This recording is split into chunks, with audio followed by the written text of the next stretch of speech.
Hello everyone, Cusp11 here. Welcome back to the Fixed Right Ace Attorney Trilogy.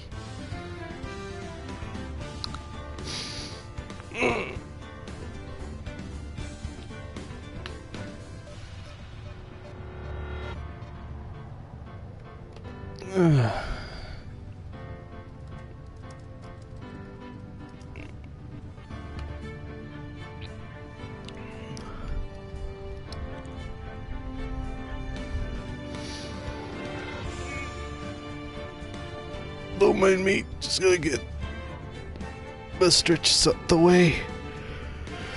I've only been up for roughly 30 minutes. Jesus.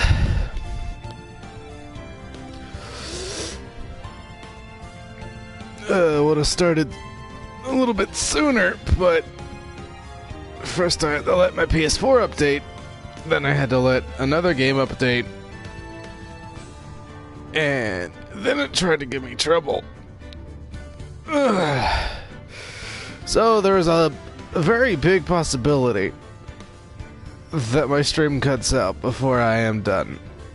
So, yeah. I mean, I'm currently telling that to nobody, but it's fine. I'll repeat myself.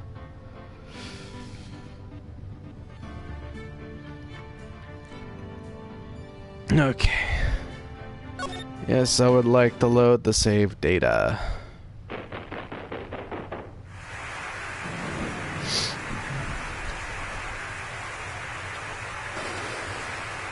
Yeah?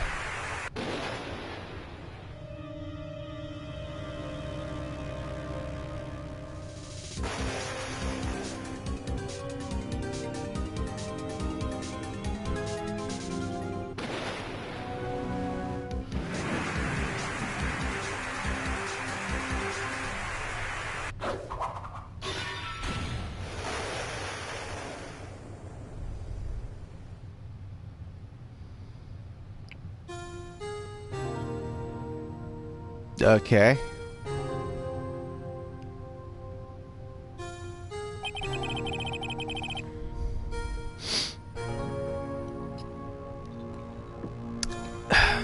It's been 2 months since Maya left the office. 2 months without a single trial. I've had offers, but none I took.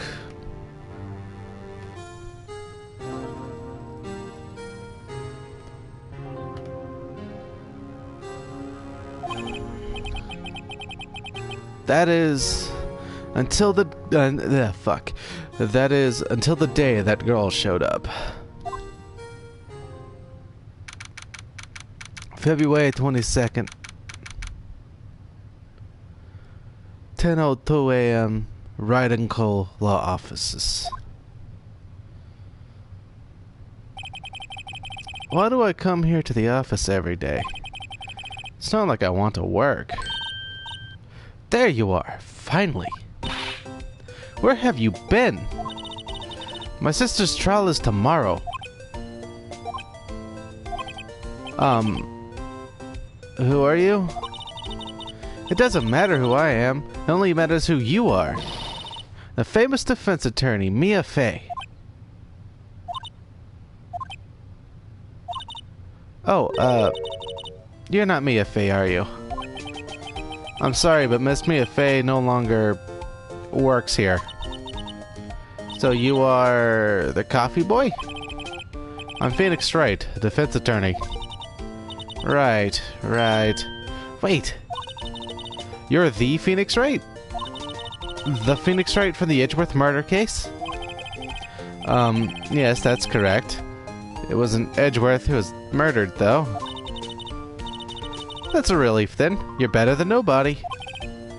I'm sorry. I'm afraid I'm not taking cases right now. But you are Phoenix Wright, right? The undefeated defense attorney? Look, I'm not accepting any new cases. I'm sorry, but you'll have to try elsewhere. Please. I'm out of time.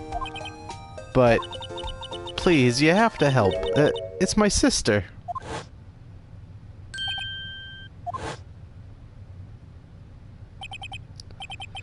Maya, could it be?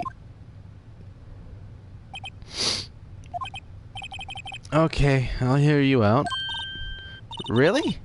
Thank you so much. My name's Emma. Emma Sky. I'm a scientific investigator. Scientific investigator?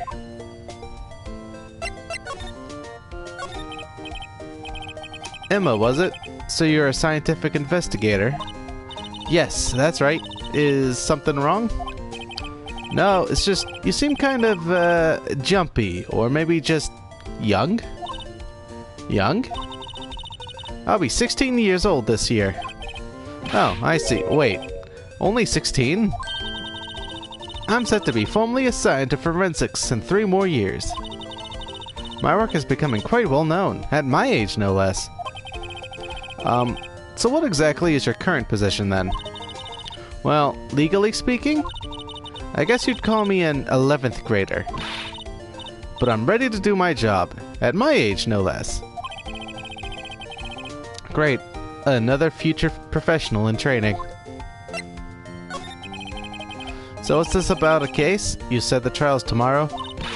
My sister didn't do it. She wouldn't stab someone with a knife. She wouldn't. So it's a murder case. I don't care if there's a witness who saw her do it. She didn't do it. I know she didn't do it. It's a scientific fact. And there's a witness. Just talk to her. You have to talk to her. Right. Suppose I will. I promised her I'd bring Mia Fey, but... That's interesting. How would she know Mia? Or rather, how would she not know Mia's dead? That's the better question. If you know somebody, surely you would know that they no longer live.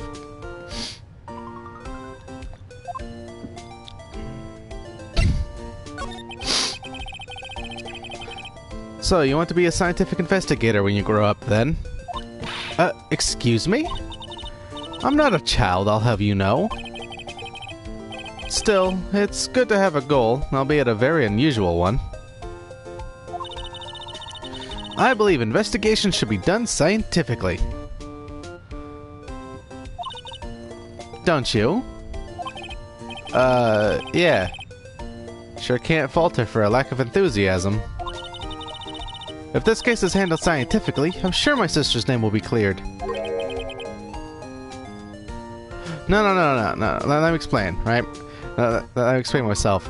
Emma Sky here was sent in by her sister to find Mia Fey, because apparently she knows Mia Fey. Now I'm saying, if you know Mia Fey, how do you not know that she dead? Is what I'm saying.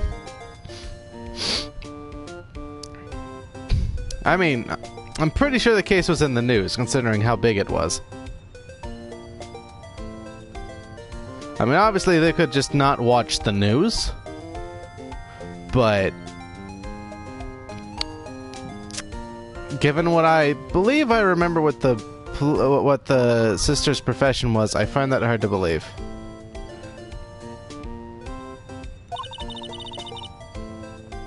I've been doing research, you know.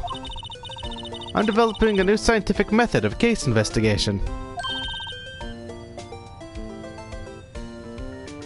Well, yeah, they know that obviously they would know her, but didn't know her. But obviously, but surely they would have heard that she, you know, died. It was a big scandal. I'll show you when I'm done. I'm looking forward to it. Guess I should get down to the detention center and talk to her sister. My sister asked for Mia specifically. This Mia Fey person was a few years below her in school. So they went to the same school, huh? She always told me to go to Mia if I ever needed a defense attorney. And, well, I need one. Incidentally, Mia is a woman. Now that you mention it, I guess it is more of a woman's name than a man's. Well, it's nice of you to help your sister out like this. You must be close. Well, actually, when she gets like she is now, I kind of hate her. Huh? But she's my only family. Your only family? What about your parents? They died in a car accident when I was little. Oh, I'm sorry. Well, to the detention center then.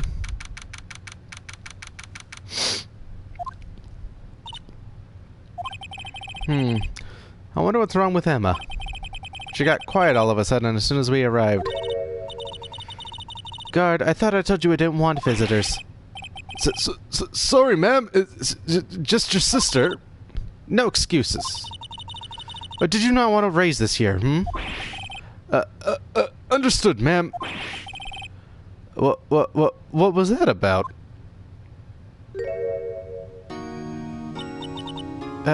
Hi, Lana. Funny.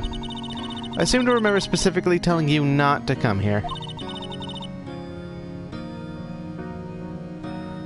Yeah, he's a puss and he gets lines. Granted, I think it's literally only for this, but hey, he gets lines. Perhaps my memory is failing. Look, I didn't want to come here either, okay? But your trial's tomorrow and you still don't have a defense attorney. I'll be the one in court tomorrow. This has nothing to do with you, Emma. Isn't that right, Mr. Wright? Hey, how do you know me? Mia mentioned you. I've heard quite a bit. He is definitely moving up in the world. Considering all the bullshit he has to put up with over the years, it's nice he gets a few lines here and there. I'm sorry. What exactly is it that you do? My name is Lana Sky. I'm Chief Prosecutor for this district.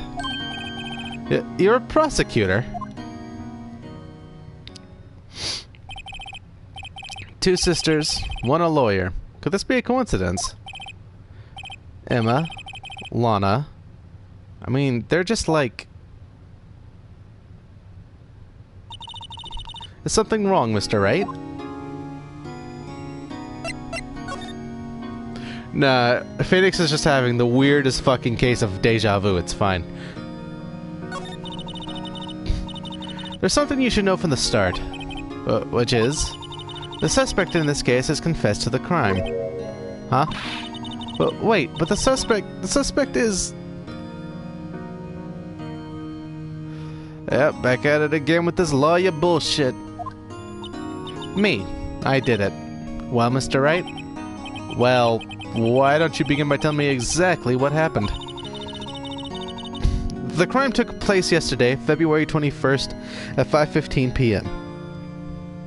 Also, I'd like to point out this is like the second time that the fucking prosecutor who's been in prison, this is the second time that they've admitted to a crime that they likely did not commit.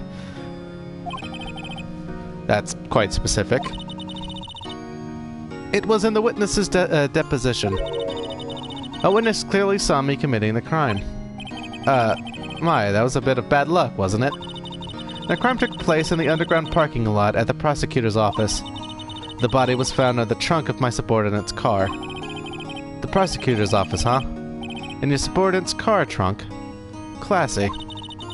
I was arrested on the spot. Caught red-handed, as it were. Well, that's just great. So, who was the victim?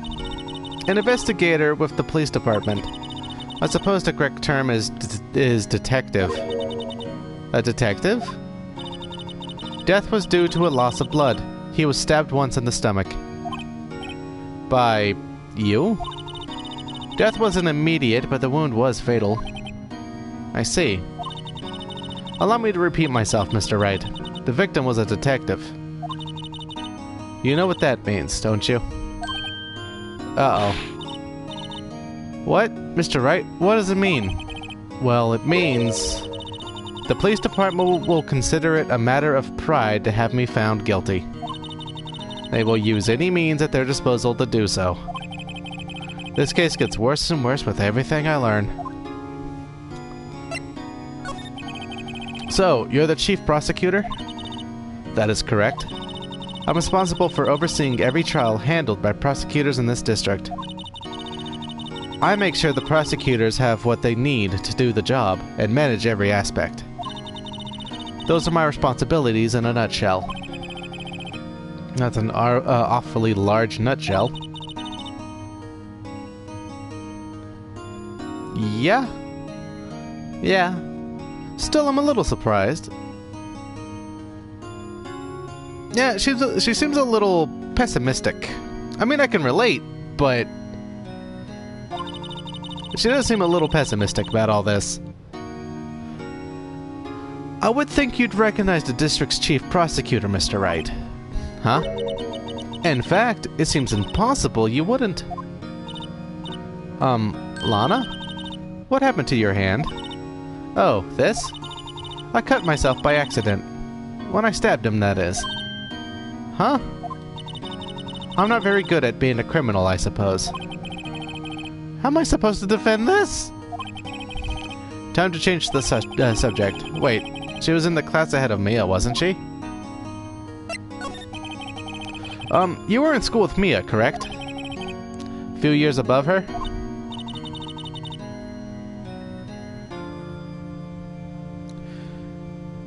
Emma told you that too, did she?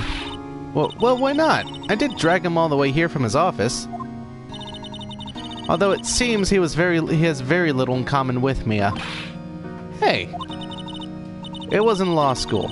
I was in my 3rd year and she was auditing the class. She was different than the other students. Different? She was strong. She'd do anything to become a defense attorney. Anything. That was probably why she was attracted to me. Excuse me? Intellectually attracted. Lana was top of her class in school. I was the best there was. Oh. I'm doing pretty good in school too, by the way. It sounds a bit different when Emma says it. Well, Mr. Wright? Excuse me? As you can plainly see, I am admitting my guilt. I think it's safe to say there's no way you can take this case. None. But Lana... Why? Why are you doing this to me? You never think of anyone but yourself. I know you didn't do it, Lana, I know. So how can you say you did? If I lose you, I'll be all alone. I hate you, Lana. Mr. Wright? Yes? I believe our discussion here is ended. The rest, I'll leave to you. You mean you're requesting my services as your defense? Don't lose any sleep over it. Your client has confessed after all. The case is over. Alright. I'll do what I can to get to the bottom of this. Lana has confessed to the crime, yes. But something doesn't fit. It's that look in Emma's eyes. There's something else going on here. And I'm going to find out what. I'm sorry, Mr. Wright. Huh? About what? My sister. She's not always like that, you know. I just never expected to be defending another prosecutor again. And so soon. She's changed a lot. She used to be so gentle, always smiling. Everybody liked her. I see.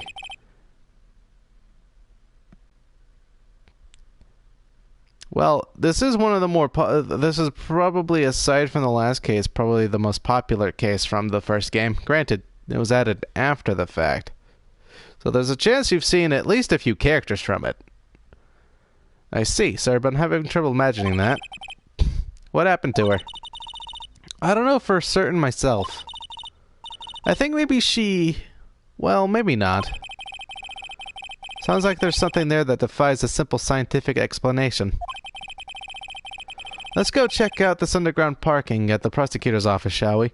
Plus, it also kind of takes elements from previous cases, like the prosecutor who admits guilt despite the fact that she hasn't actually done anything.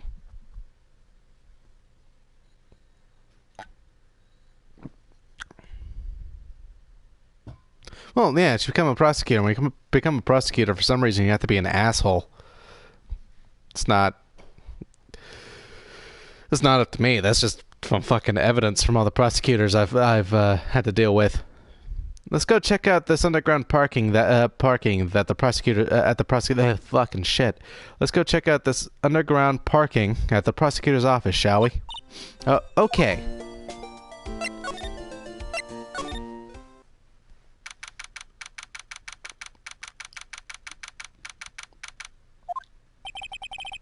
So this is the lot where it all happened. Looks like they're still investigating. Funny that my first visit to the prosecutor's office should be like this. Hey everyone, keep up the good work. Hey, what are you thinking? Well, they are going to be my co-workers 3 years from now after all. No harm in saying hello. Actually, there is. You know attorneys aren't supposed to examine crime scenes. I'm trying to not stand out too much here, see? Hey there. You expecting to go unnoticed there? Fuck. You expecting to go unnoticed here, partner? But, partner? What do we have here? Looks like a bambina got loose from the ranch and is up to no good. Folks gotta learn to keep them doggies tied down, partner. Mr. Marshall. Marshall? Looks more like a sheriff to me. Looky here, Bambina. I know how you feel. But this is my gang's gold strike, see? Strike? This is our claim, our territory, with a motherload of evidence. If you're fixing to mess with what's ours, you'll regret it, partner. You know what dreams the cacti out in the desert dream? You want to? What's this guy talking about? You head along home now. Happy trails, Bambina.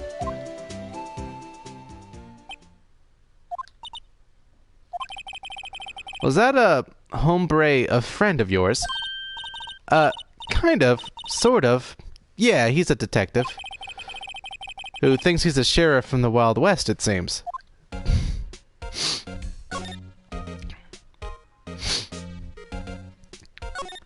That's a wallet. What's this? A wallet?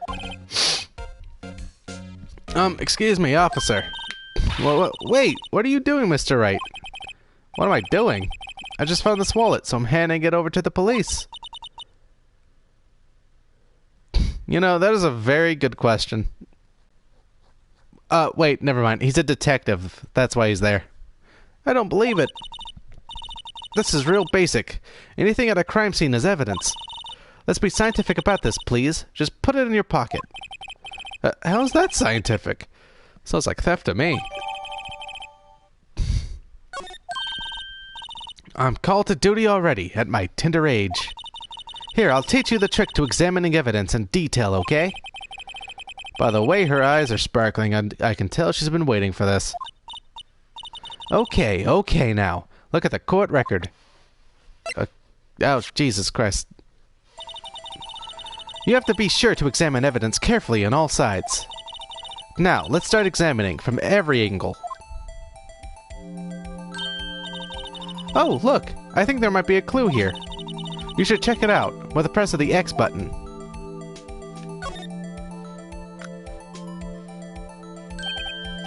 This is an ID card. Sergeant Bruce Goodman, ID number 5842189.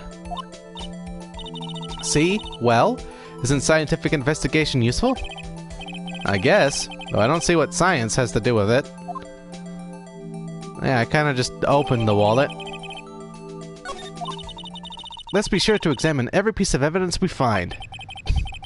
Guess I've got to be on my toes from now on.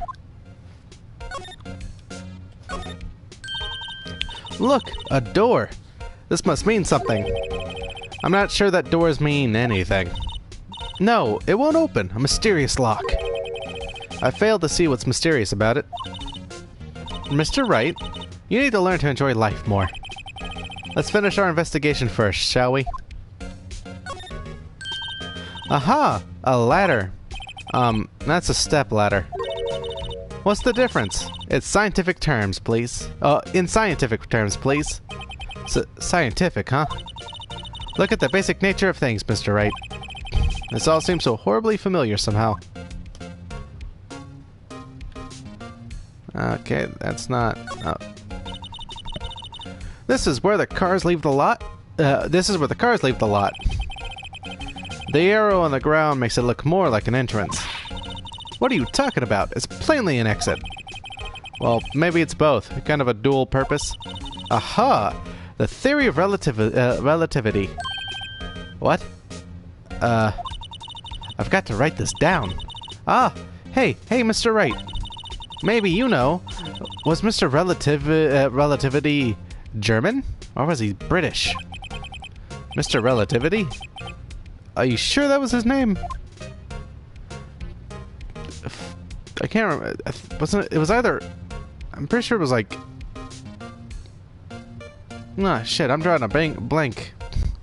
I know it was one of the famous scientists, I just don't remember which one. Here, a phone. Let's see if it works. Hey, don't touch stuff we don't need to be touching. I can't hear anything. My ears! No, my ears! Maybe it's due to the barometric pressure? What is she babbling about? Hey, what did you just say? See, you can hear just fine. The phone's broken. Ah, yes, Greg.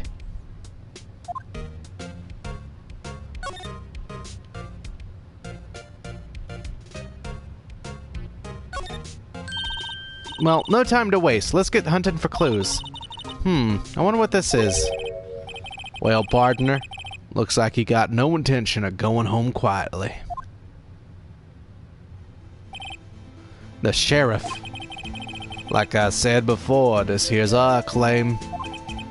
You'd best be moseying along. Unless you're fixing to bite the bullet. Yeah, scary. Could you just tell us one thing? Who owns that car? Well, the little filly's got a good nose on her. You want to know who rides that red Mustang with the body in a saddle, eh?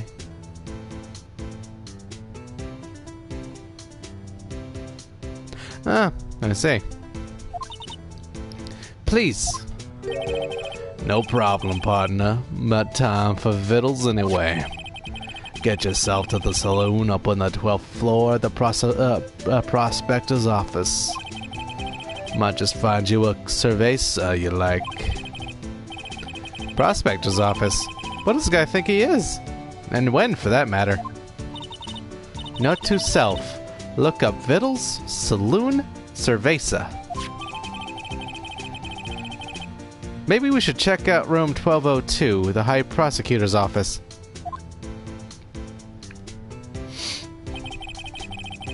In any case, stay away from the car. You can look around here all you like. Just keep your paws off our claim.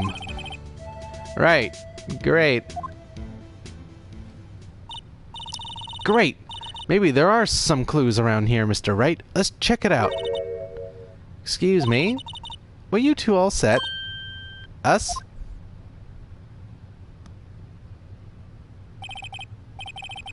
Right? How do you not know what a saloon is? What's this? She couldn't be. You're selling lunches? Here? This is a crime scene. Hello. Half and half, was it? Oh, thanks. And you, sir? Some crunchy goodness coming at you. Thanks. Interesting way of doing business. This area is off limits to anyone without clearance, especially passers-by. Or you officers. No, but you don't exactly look like the type to have clearance. Well, that's hardly a way to greet someone. Even if my days as the cough-up queen are over. Cough-up? Huh? You know, I'm feeling kind of full. Maybe I'll pass on lunch. I'm quite connected to this case, you see. The images are burned into my eyes, you might say. Yes, all the sordid secrets. Secrets? Dear me, you are a slow one, aren't you? That is a good question. What the fuck goes on underground at the Prosecutor's Office? Watch, next they're gonna have a fucking fight club. Or like a fucking book club or so. I don't know. They're gonna have some kind of club. It's not gonna make any sense.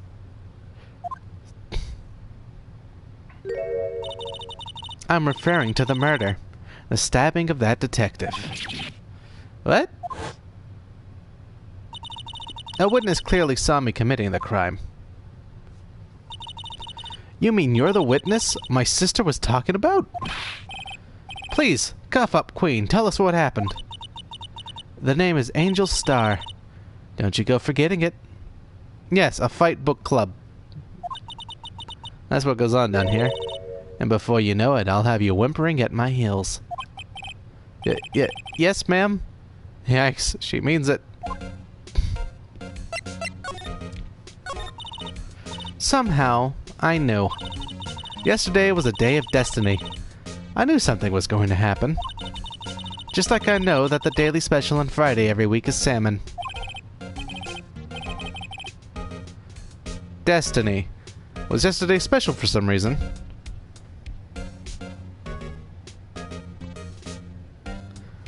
Exactly, yeah. Edgeworth does not want to be associated despite the fact he's the goddamn champ. You're a defense attorney, right? You should know then. You should know the foul misdeeds of the evil ones who haunt this den of inequity. Evil ones? Prosecutors. They have no qualms at all about blackening the name of innocence. And yesterday they paid homage to the most evil one of all. They gave an award for King of Prosecutors. What a farce. So, she's saying there was some sort of prosecutors convention yesterday.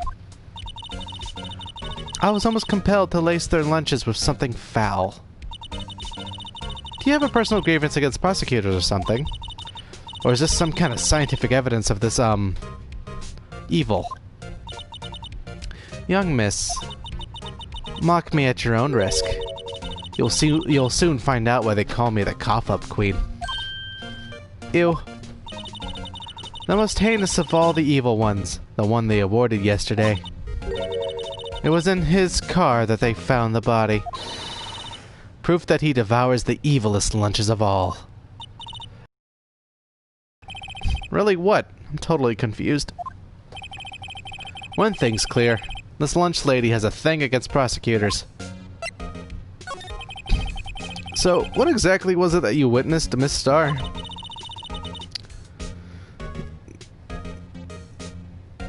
Right, it's a little too easy to say that she did it, considering how much of a grudge she clearly has against prosecutors.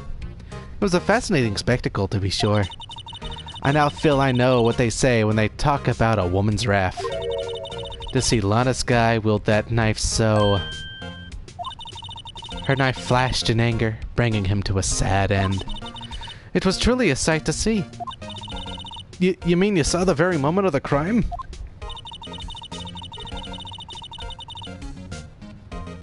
The sound of his silvery ties to this world being cruelly cut still rings in my ears.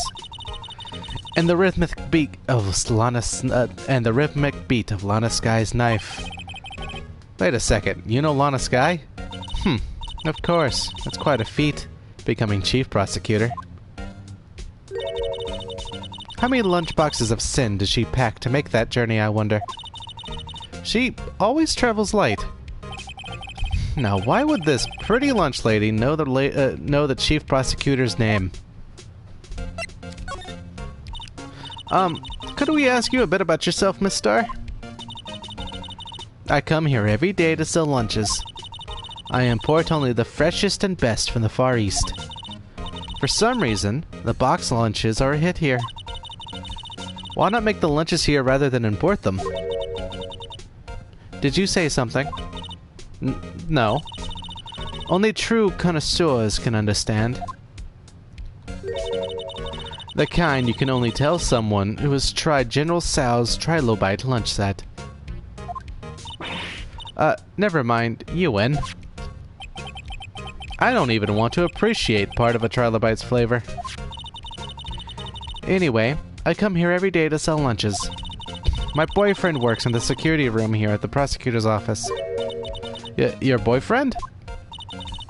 See the security room over there? The glass-walled booth?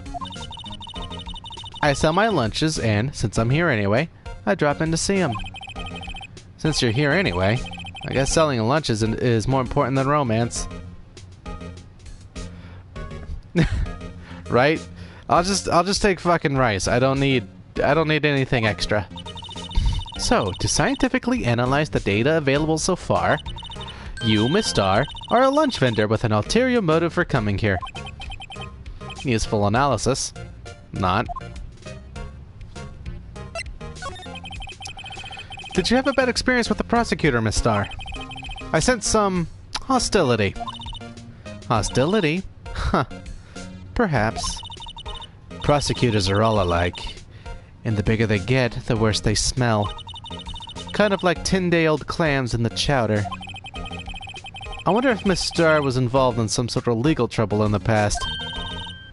That'd be a sure cause of food poisoning. Scientifically speaking, of course. I mean, now you're talking cough-up queen. I thought she was just a lunch vendor, but no, I'm not so sure.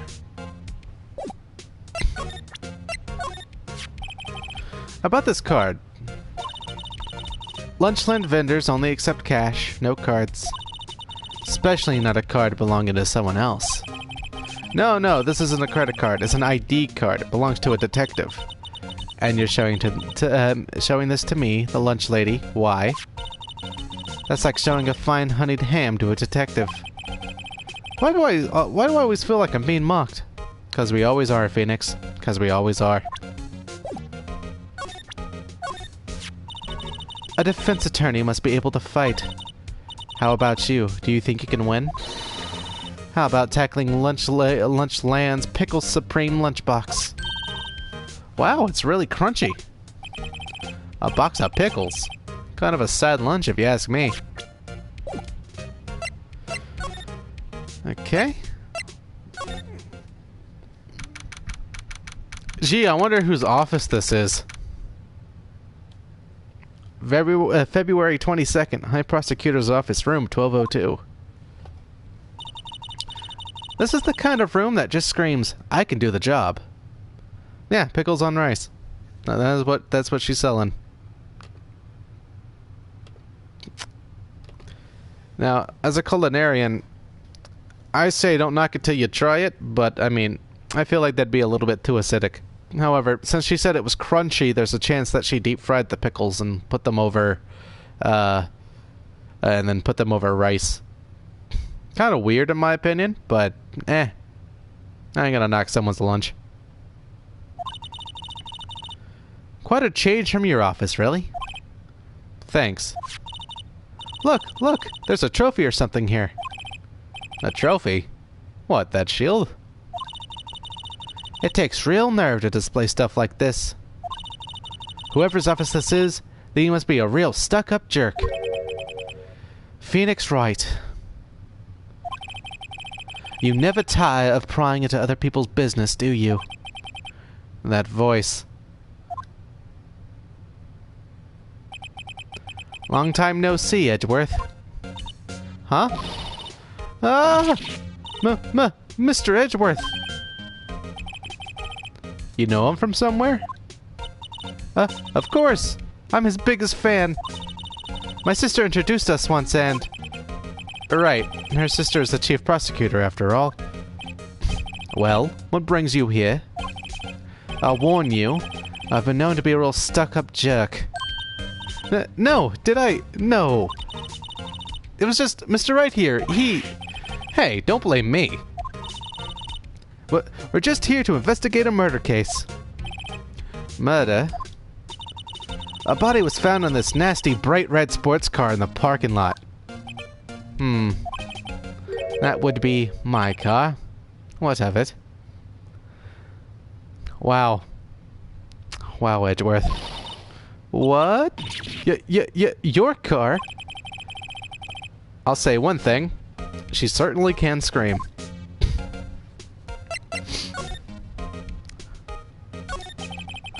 So, the body was found in your car?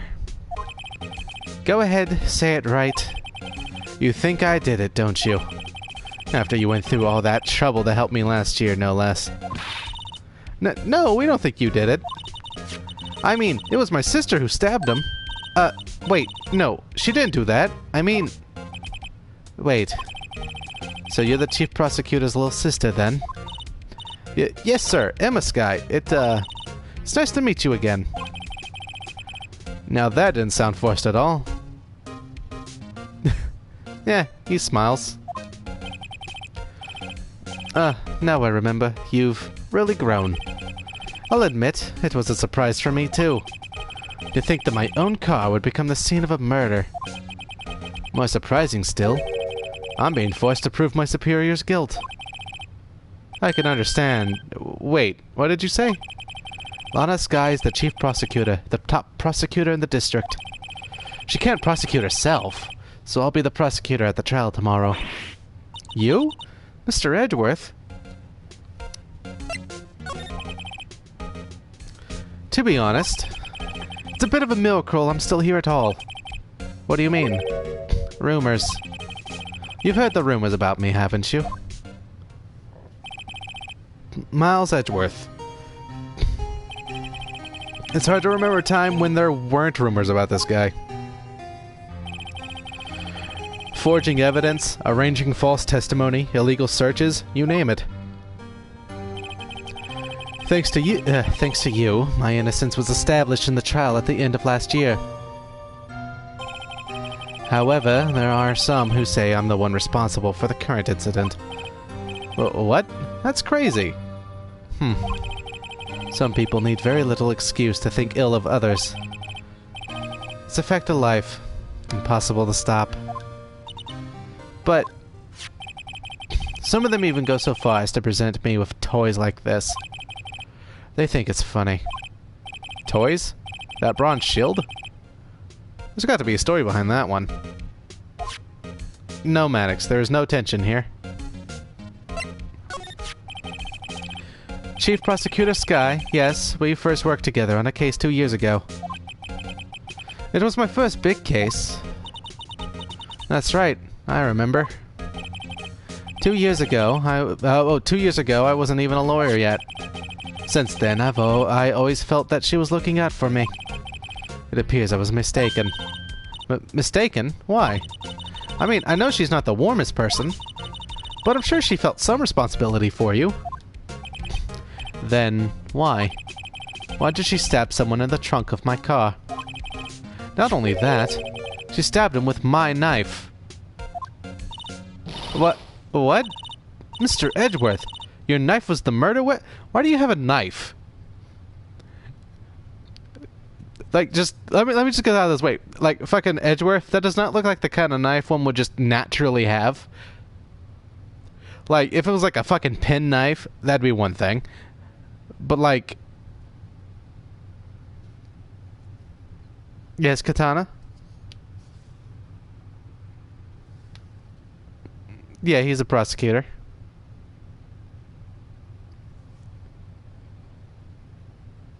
Oh, are you saying he has a knife because he's a prosecutor? Because, what the fuck would a prosecutor need with a knife? I guess maybe to protect themselves at a fucking crime scene, in which case... Phoenix, why don't you have a knife? To be specific, it was the knife I kept in the toolbox in the trunk of my car. Oh, I see.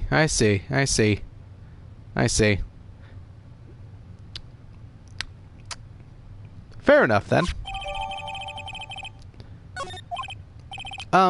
Edgeworth. That is true.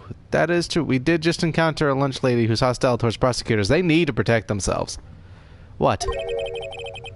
Are you sure you didn't do it? Come on, can't he take a joke?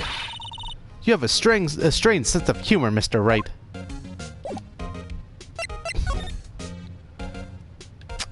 So edgy. I see you got a Steel Samurai statue. What's that about? My, what an amazing bouquet. Just right for Mr. Edgeworth. No kidding. Hey, there's a card on it. Back from the dead. Wendy. Oh, I see. Wendy. I've heard that name somewhere before. And beside it, a giant steel samurai. Wow, I want one. Yeah, he had, I mean, red is his color, so obviously he's got to go with a red knife. Huh. There's something written on the bottom of his foot. Between a rock and a hard place. Wendy. Wendy? Is she Mr. Edgeworth's fiancée?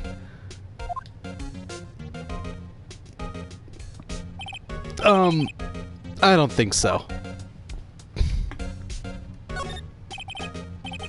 A work desk. It's quite tidy, as one might expect. What a nice desk. Easy to use and easy on the eyes. It's polished so well I can see my own reflection. Strange. Why did I just picture Detective Gumshoe? Maybe I'll take that name plaque as a souvenir. Don't. He'll sue you. He will. He'll even prosecute the case. You will not win that, Emma. Oh, cute. What a pretty tea set. I go more for the instant tea bags myself. Amazing. The drawer below is filled with packets of tea leaves. They're all sorted by place of origin and flavor. Look at this royal blend. What an exquisitely splendid concoction. There's such a thing as taking a hobby too far. I don't know. Different teas are good, you know. Whoa, these are all case files? They're stacked up to the ceiling. There's even a ladder. By the way, Maddox, I'm gonna point this out. You keep mentioning sexual tension between Edgeworth and Phoenix, but you have not noticed the sexual tension between Edgeworth and Detective Gumshoe. You know, there was a chance that Edgeworth left us alone in his office, in which case, why? Odd. I thought Edgeworth wasn't good with heights. He must have someone get them for him. Strange. Why did I just picture Detective Gumshoe? He must study these case reports so closely. He's so cool. Stream's messing up a bit.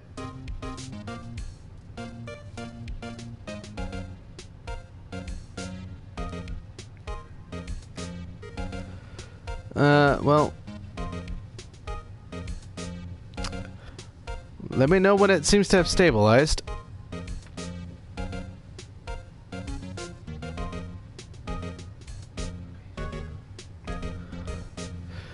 Maddox, Gumshoe and Edgeworth are about the same age. In fact, hold on, can I look at profiles yet? Yes, I can. See, Edgeworth is 30, Miles Edgeworth is 24. There's a 6-year fucking gap. So, you know.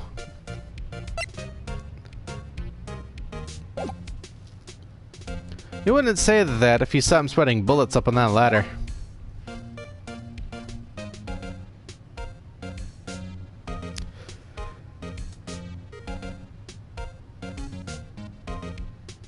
Edgeworth is not a No. Gumshoe is not a father figure to Edgeworth. That is... Gumshoe is more like a fucking, is more like a loyal puppy.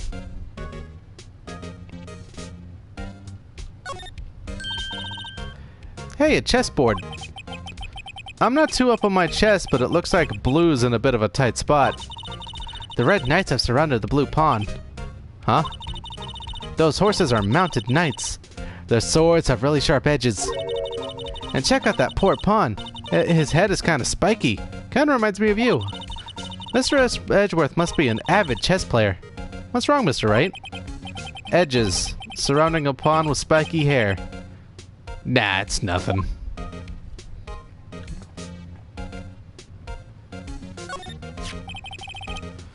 I've been wondering, what the heck is this? It has a big K on it. Prosecutors. Huh? What's that? It's the King of Prosecutors trophy. King of Prosecutors? It's a great honor. They send that shield to the best prosecutor each year. What? So? So that K, that's... K stands for king? Yeah, you got a problem with that. I didn't design the thing. King of Prosecutors. Kind of like Employee of the Month, only better.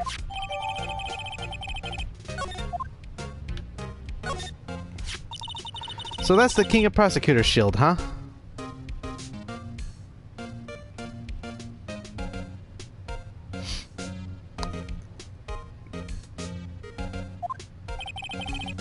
Well done, Edgeworth. You must be proud to be the King of Prosecutors. I don't know. It seems more like a threat than anything. But on the chessboard, I'll be honest. That or one night, Edgeworth was fucking going crazy after losing so much, and he had this entire fucking game plan set out. And then when he woke up the next morning, he completely forgot that he did that.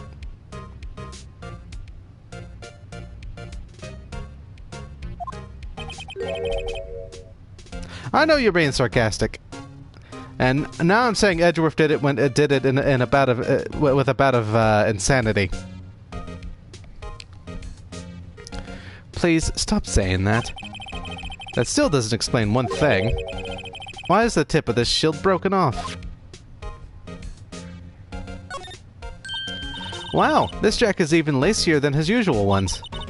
This must be his lucky trial jacket. Lucky jacket, right?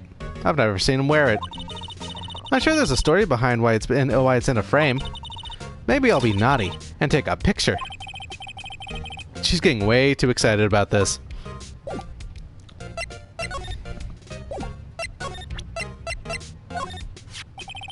So, basically, this says you were the best of the best last year, huh? You can take that foolish grin elsewhere, right? I lost a day of work to receive that travesty. Huh? Why is that? I had to go to the police department to receive that broken shield. The police department? Yes, right next to the police station downtown. You've been there, haven't you? Where Detective Gumshoe works? Yeah?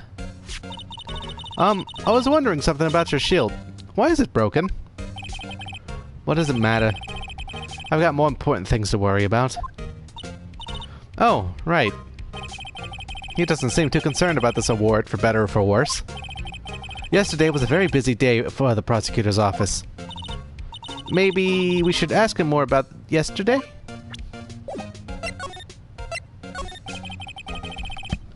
Could you tell me more about yesterday, the day of the murder? Yesterday was the annual cleaning day at the Prosecutor's Office. Cleaning day? Working with the police department, we sort and file all evidence for solved cases. We call it evidence transferal. Wiping your hands of old cases, in other words. Oh, and another thing. A ceremony was held at the police department.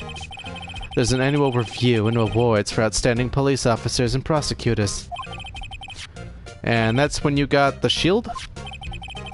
I was at the police department yesterday afternoon. I got back here at 5:12. That's very precise. People like myself and Mr. Edgeworth pride ourselves on our precision, Mr. Wright. No, I place little faith in my memory. The only thing I trust is solid evidence. Oh, okay. This is the parking stub from the underground lot. The murder took place around 5:15. So the murder happened right after you got back. What, Wright? I'd appreciate it if you'd direct that suspicious glare elsewhere.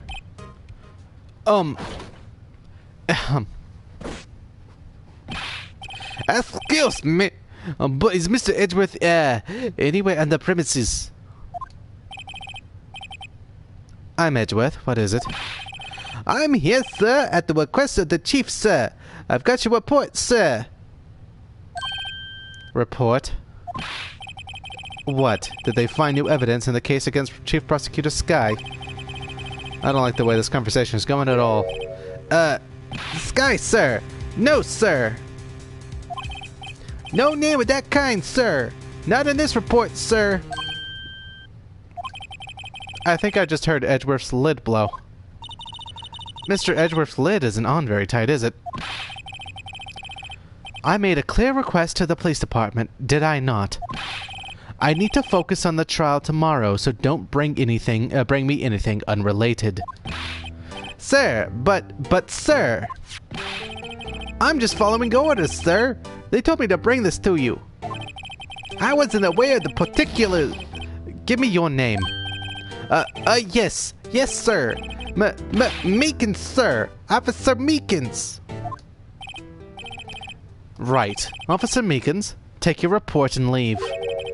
And good luck with that raise next month. But sir, I didn't know. Poor guy. Looks like he was absent on the day they gave out brains and good luck. Right. Yes, sir. He caught me off guard. As you can see, I'm busy. You may leave now. Let's do what he says, Mr. Wright. The victim was a detective in the same department as the patrolman just now. Go down to the police department. You can ask more there. Thanks. He seems to have finally come down, at least.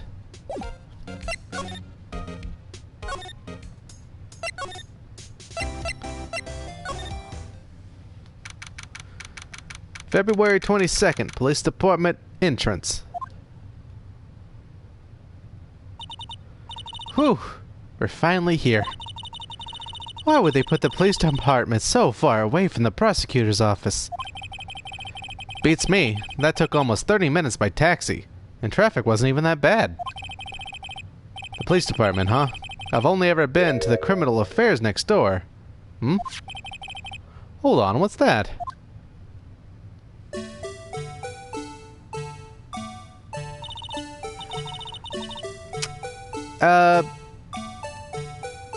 Good. I think, it didn't seem as angy and edgy, in Dual Destinies. So, you know, there's that. Disturbing. Why does it undulate like that? Oh, wait, I know. This is the Blue Badger. They're trying to make him the police mascot. Wow, Mr. Wright, you sure know a lot about the police. Still, he does seem familiar somehow. Forget the Blue Badger. Who's that next to him? Someone appears to be dancing with the Blue Badger. Uh-oh, he noticed me. He sure is running over here fast. Hey, pal, what are you doing here?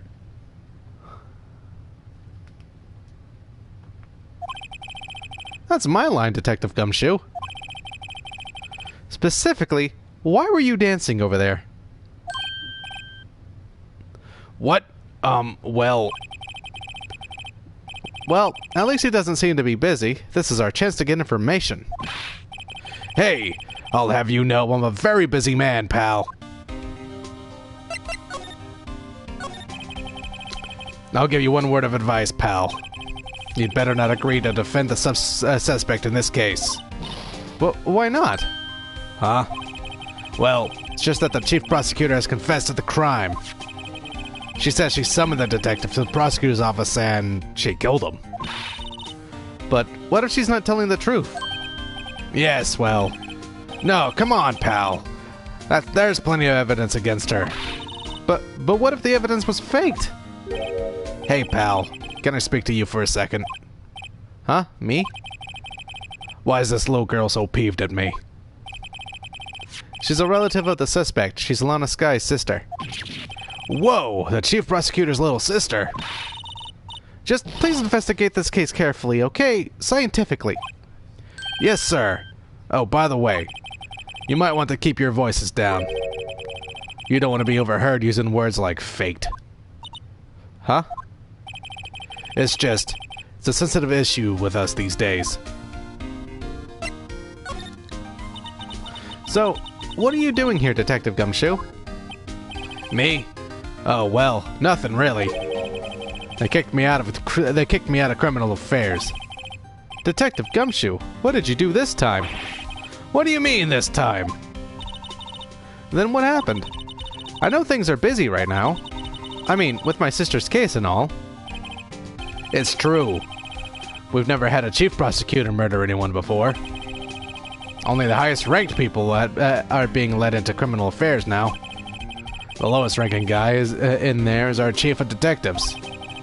They're not letting any of us rank and file detectives in at all. None of you? I know this is an important trial, but isn't that a little odd? So anyway, I thought I'd spend the day getting the Badger dance down pat.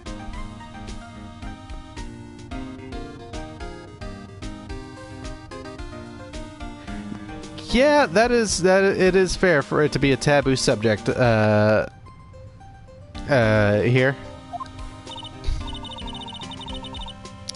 Isn't there anything else you could be doing?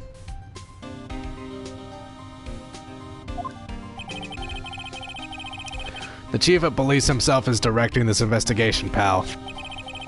And Officer Marshall was assigned to the underground parking lot. Officer Marshall? Now that I think about it, Emma did seem to know that Marshall guy. A patrolman in charge of a crime scene. It's unheard of, pal.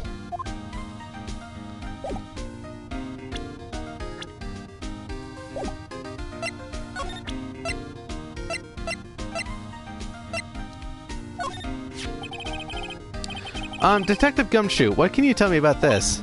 Huh? Hey, pal, this is a detective's ID card. You can't just keep that. You have to turn it in to the police. It's people like you that get me into so much trouble all the time. I mean, a Detective Gumshoe must drop his card a lot. Let's see. Bruce Goodman. Goodman. Sounds familiar. Nah, my mistake. But didn't you work together with him in criminal affairs? Whoa, now I remember. Bruce Goodman. He's the victim. That's what I thought. Can you tell us more, Detective Gumshoe?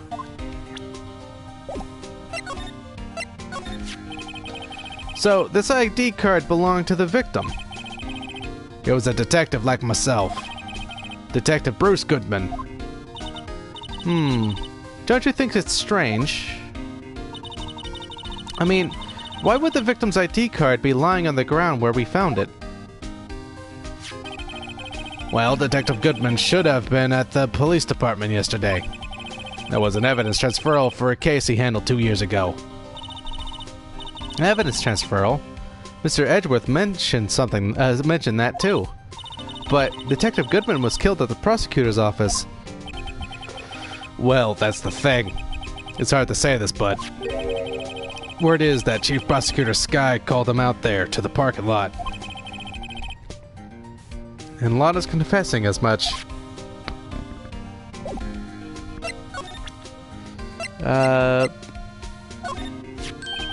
Hey, that's it. That's the King of Prosecutors Award that Mr. Edgeworth got yesterday. Were you at the award ceremony, Detective Gumshoe? Of course, pal. I got an award for diligence myself. Congratulations. I was wondering, why is the award a shield? And why is it broken? There's a reason. I'll tell you what it is later. Apparently, he's forgotten. But I was proud of Mr. Edgeworth for winning that award. Even with all the naysayers in the prosecutor's office. Naysayers? Must be because of the rumors.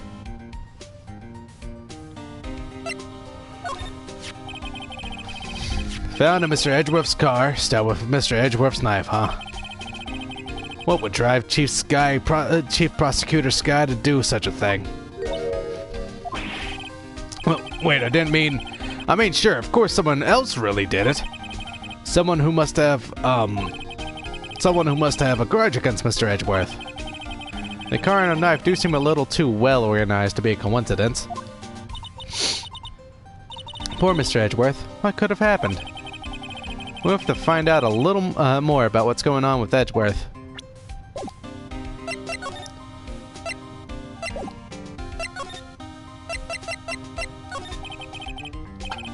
He's in a tough spot. Again. Again?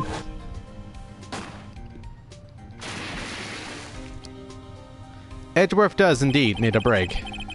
Well, it all started with that murder of that defense attorney Hammond. But Mr. Edgeworth was found innocent. Listen, pal. There have always been rumors about Mr. Edgeworth. Forging evidence, making deals with witnesses. Nothing outright, but there were always whispered rumors. Ever since he was accused of murder, no one's whispering. They're practically shouting. But there's no evidence against him. Well, Mr. Edgeworth has always had unusually strong ties to the department higher-ups. It's only natural that people would be suspicious. I had no idea he was under the gun. Anyway, this latest case has started a new rumor. People say the only reason he took this case is because he's aiming for the chief prosecutor position himself. What? But I know the truth, pal. Nobody wants to be the one who has to prosecute the chief prosecutor. Mr. Edgeworth is biting the bullet on this one. He's doing this for all of us.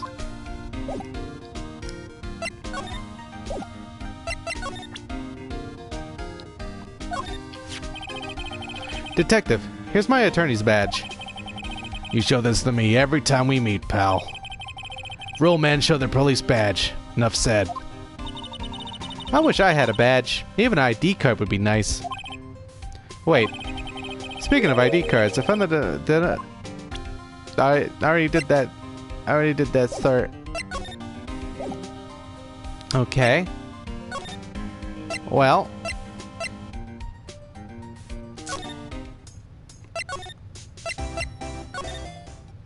Now it's time for a game of move around until something happens.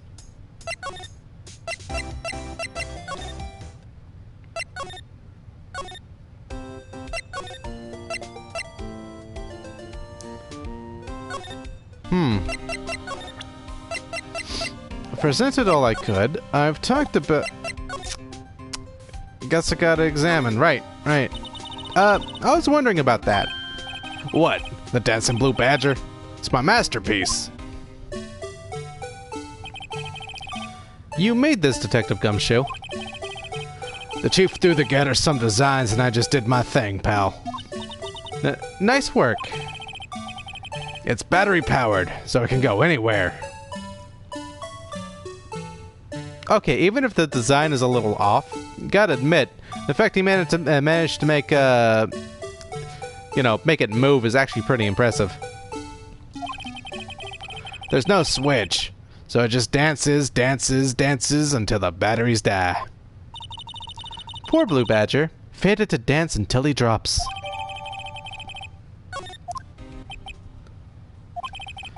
And that's all I know about that. I'm not officially on the case, you know.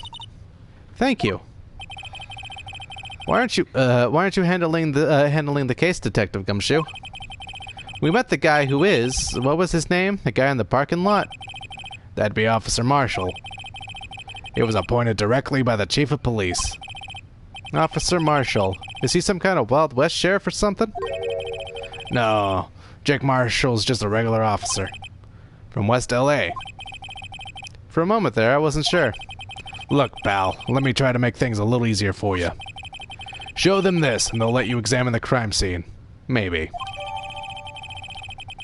Letter of introduction. I'll be surprised if this gets us anywhere. Just act like you're supposed to be there, nobody will look at you twice, pal. Okay.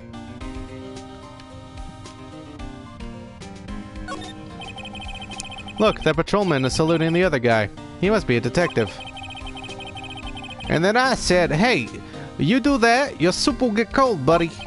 That's hilarious, sir. I laughed so hard I cried. I guess he wasn't saluting, he was wiping tears from his eyes. They make a good pair.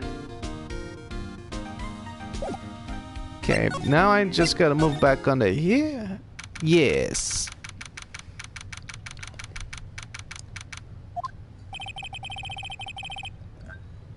Looks like the investigation is still going. I have to be getting back to the shop. Oh, sorry.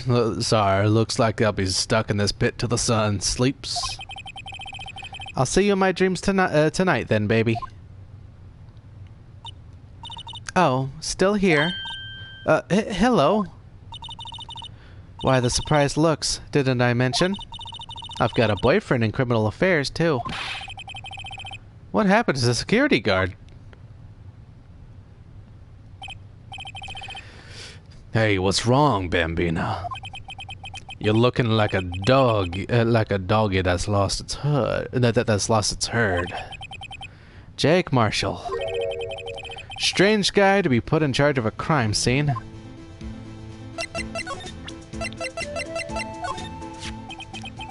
Would you mind reading this for me?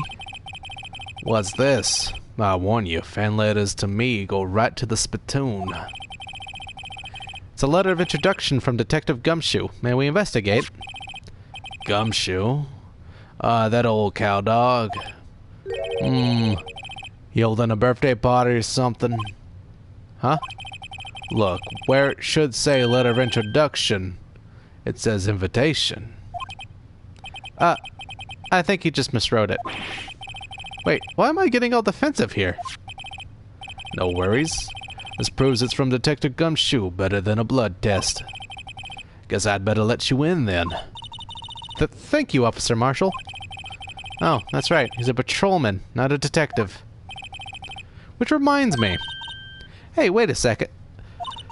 Isn't a crime scene supposed to be handled by a detective or higher? Well, folks, the clues are calling.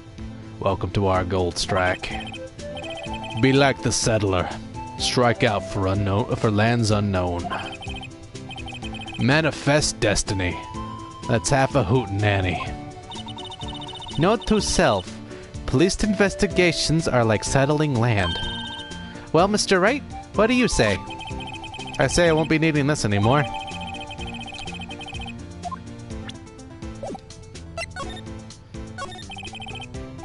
Officer Marshall, could you tell us more about the victim? Good men always die young. Remember that, partner. Could you be a little more specific?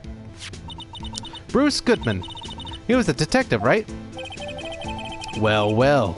Aren't you a feisty dog in there now? Detective Goodman was stabbed here at 5:15. The smiling Madonna told me the tale. I think he means the witness, Miss Angel Starr. One stab to the chest. A fine piece of work. This here's the autopsy report. Okay. Death due to loss of blood, one knife wound, death within an hour and a half of 4 p.m. Was my sister involved with the victim in any way? Funny. Chief Prosecutor Sky Detective. Nothing in common at all. They apparently worked together on a case a few years back. So, there's no motive. Goodman wasn't a particularly gifted detective. That's one reason why he didn't do much work with the chief prosecutor. But my sister called the victim here on the day of the murder, right? Here, to this parking lot. So it seems. Like calling an unarmed man to a shootout at high noon. I don't mean any offense, but Officer Marshall, you're a patrolman, right? Not a detective? You calling me out? They shoot you for that in Texas. Huh? I was one of them fancy shoe detectives till 2 years ago, to tell you the truth. Oh, really? Now he tells me. But you're a patrolman now, so how can you be in charge of a crime scene? Nothing gets by you, does it, Bambina?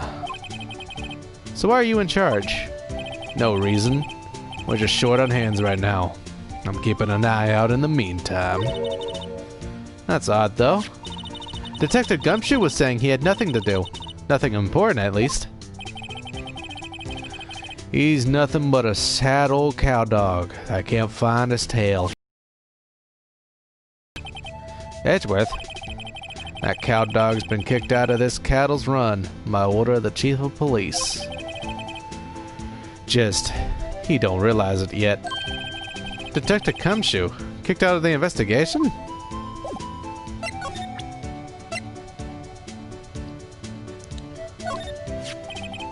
What's that? Some sort of police passport? This is Detective Goodman's ID card. Strangely enough, we found it a good distance away from the crime scene. Good distance in this rat hole. If you want distance, get yourself to Texas. Texas. This is a tiny little crime scene in a tiny little town with tiny little evidence. What difference does a few yards make, compadre? Note to self, if you encounter suspicious evidence, think of Texas. There's no better way to study than to hang out with the pros. Alright, compadre, count to 3. Huh? You gotta do that if you're gonna draw evidence on someone. That's what we do in Texas. Remember evidence? Okay, so... doesn't even care to give me more about that. How about this?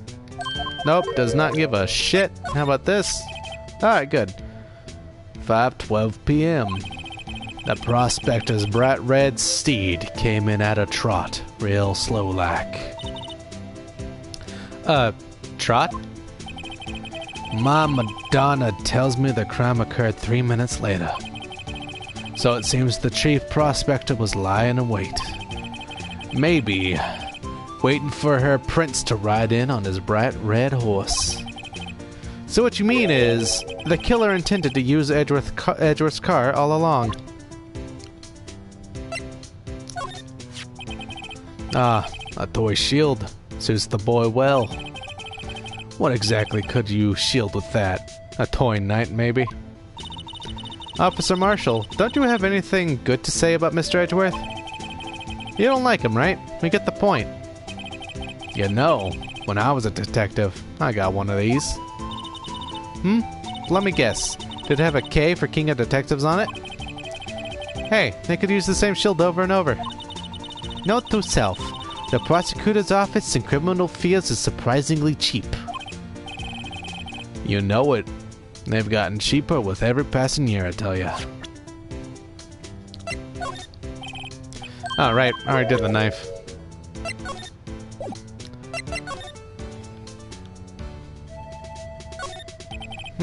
An oil drum. Looks like it's filled with water. It's heavy. I can't even budge it. The drum over here is on its side. Wait, I know. I'll hide in here and do a stakeout. I think you'll probably just get arrested. In fact, you may not even have to hide in the drum to get arrested. What? I'm not suspicious. You somewhat are. What's this? Looks like a note of some sort. Look, something's written on it.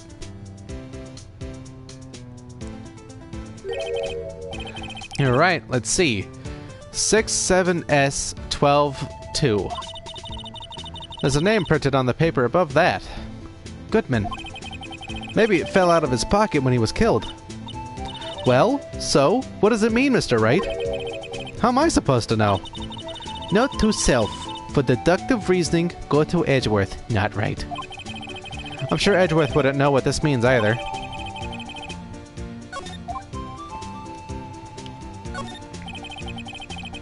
This appears to be the car where the body was found. It looks like the lock on the trunk is busted. The crime took place in the underground parking lot at the Prosecutor's Office. The body was found in the trunk of my subordinate's car.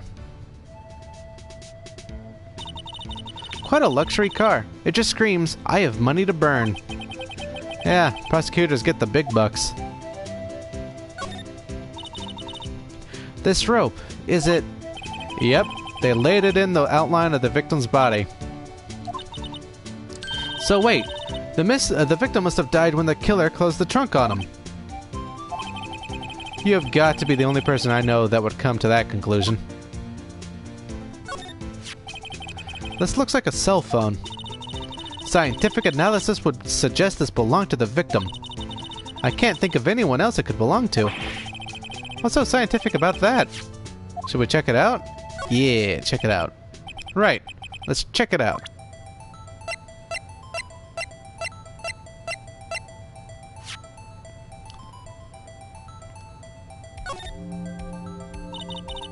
Man, what a boring strap.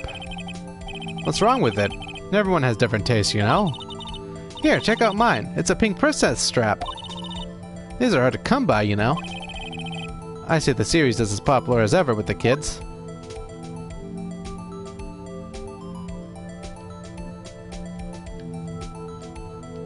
Aha! This phone's still on the redial screen. Redial screen, my bad. Mr. Wright, most folks keep a record of all the calls you've made and received. You just press the blue button and to display the last number you called. Convenient, isn't it? I'm surprised I didn't know about it. Sorry to disappoint you, but even I know about things like redial. Huh? Oh, I'm sorry. It's just, you never know with people from your generation. Whatever. Let's check this phone out.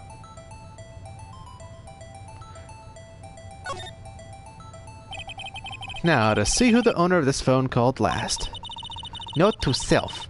A defense attorney doesn't think first, he just pushes the button.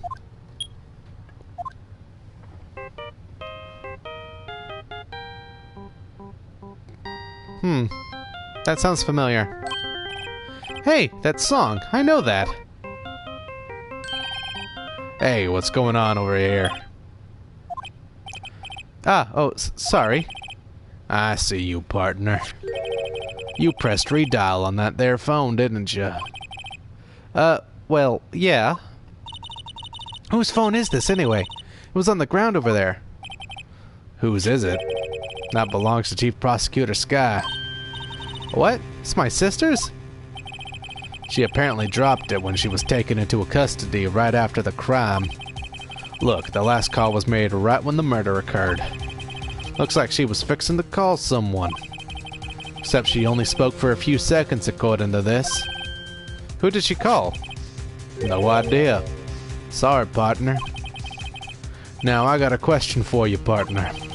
I heard a phone ring just now. One of those newfangled ringtones.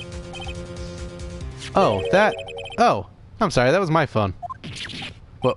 What? Your phone? Yeah, it's kind of strange, but someone called me right as we picked up the other phone. A wrong number.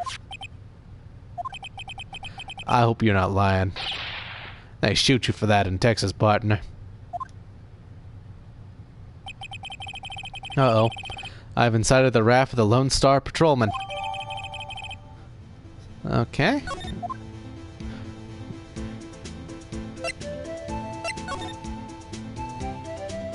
Okay. A block. This area is reserved for prosecutors. Defense attorneys are relegated to B block. I dream of the day when I will be able to park my car here. I'll go over to B block to buy my hamburgers from you, Mr. Wright. I'm not planning on giving up my job that soon. B block is through there. That's where visitors park. I can see the Lunchland car over there, far in the distance. Hey, you're right. I like the cute design on the door. I can see a cartoon cow munching down on a juicy-looking steak. Doesn't that strike you as a little creepy?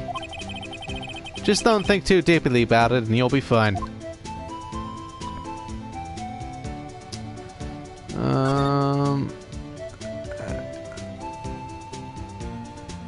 Oh, right here. Look, a stylish glass-walled room. Very nice. You can see the whole parking lot from in there. It says security. Perhaps it's a cafe? Huh? Cafe security. Yeah, that must be it. Let's check it out later. I hate to break it to you, but I think that's probably just a security guard office. You know, I scored a 97 on my science test the other day.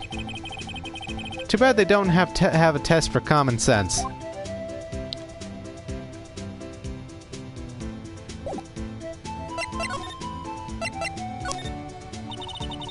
So, there's no connection between Detective Goodman and my sister. That's correct, but there's a gold mine of evidence against her. And the prospector tomorrow is none other than Edgeworth himself. I'm afraid your sister's fate is decided, Bambina. Many condolences. Officer Marshall. Yeah, Bambina? How can you say that? You and my sister, you were... Is there something between this cop and her sister that I don't know about? I apologize, Bambina. Something must have gotten to me. Ooh, I think they've been fucking... Maybe it's that dry wind that's a-blowing through the Prosecutor's Office.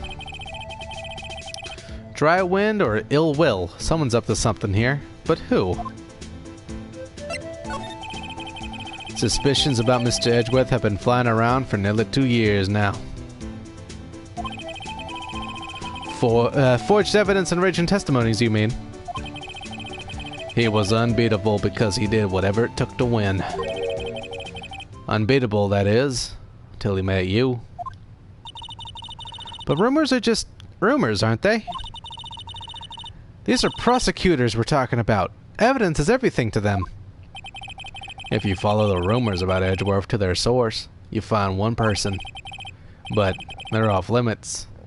Untouchable, you might say. One person? Who? Hate to say this, but it's your sister, Bambina.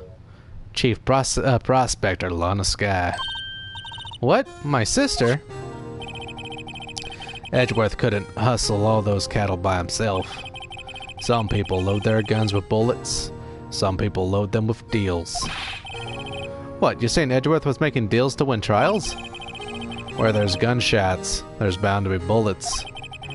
That's what the old-timers say. There's a big old secret hidden around here somewhere. Everyone knows it. Is that why Detective Gumshoe was taken off the case? Did they target him because he was closest to Edgeworth? So, well, how are we doing, Mr. Wright? I guess we got some clues. We have an autopsy report, a note from the victim, and a cell phone. So, you think we'll be okay? Well, the only thing still bothering me is that Lana is confessing to the crime. She says she did it. No problem. I can guarantee that she's not the criminal. Oh, by the way, Emma. Yes? I know that song your phone plays when it rings. What?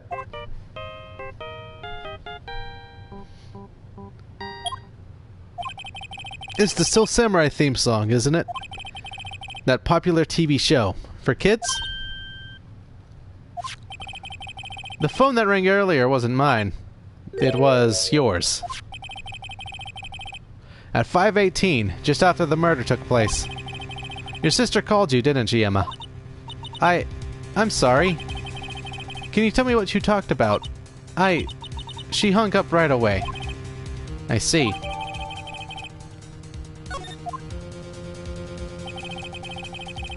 A detective is murdered, and the suspect is the top prosecutor in the district. I've got a bad feeling about this. Like, maybe I still don't know everything that went on here. Jesus, finally time for the first part of the trial. The investigation periods are so long in this one. Trial former? The fuck?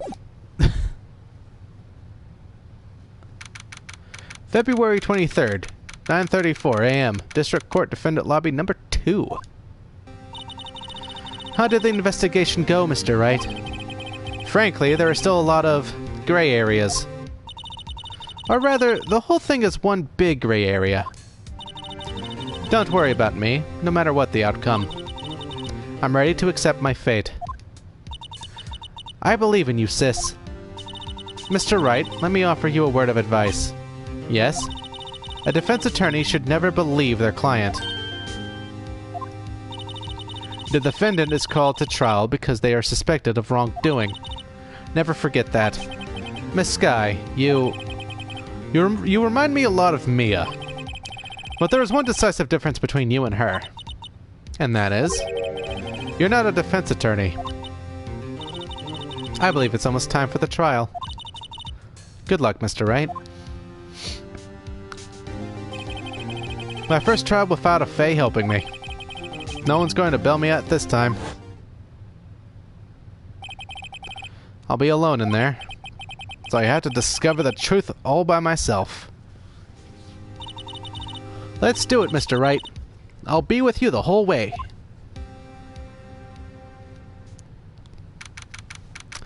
February 23rd, 10 a.m. District Court, Courtroom Number 9.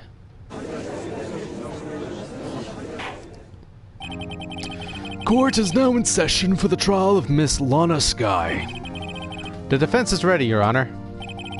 The prosecution has been ready for a while, Your Honor. Edgeworth. It's been 2 months, but I haven't been in a courtroom since his trial. I hope that personal feelings will not be a part of the proceedings today, Mr. Wright. I will choose the path I think is right, regardless of what those around me might say. The judgment to be made here is in our hands, not those of anyone else. Very well, Mr. Edgeworth. Your opening statement, please. Chief Prosecutor Lana Skye has committed an unpardonable crime. Not only this, but she was rash enough to commit it in the Prosecutor's Office lot. Wow, he's much more forceful in person. I suddenly feel like confessing to everything.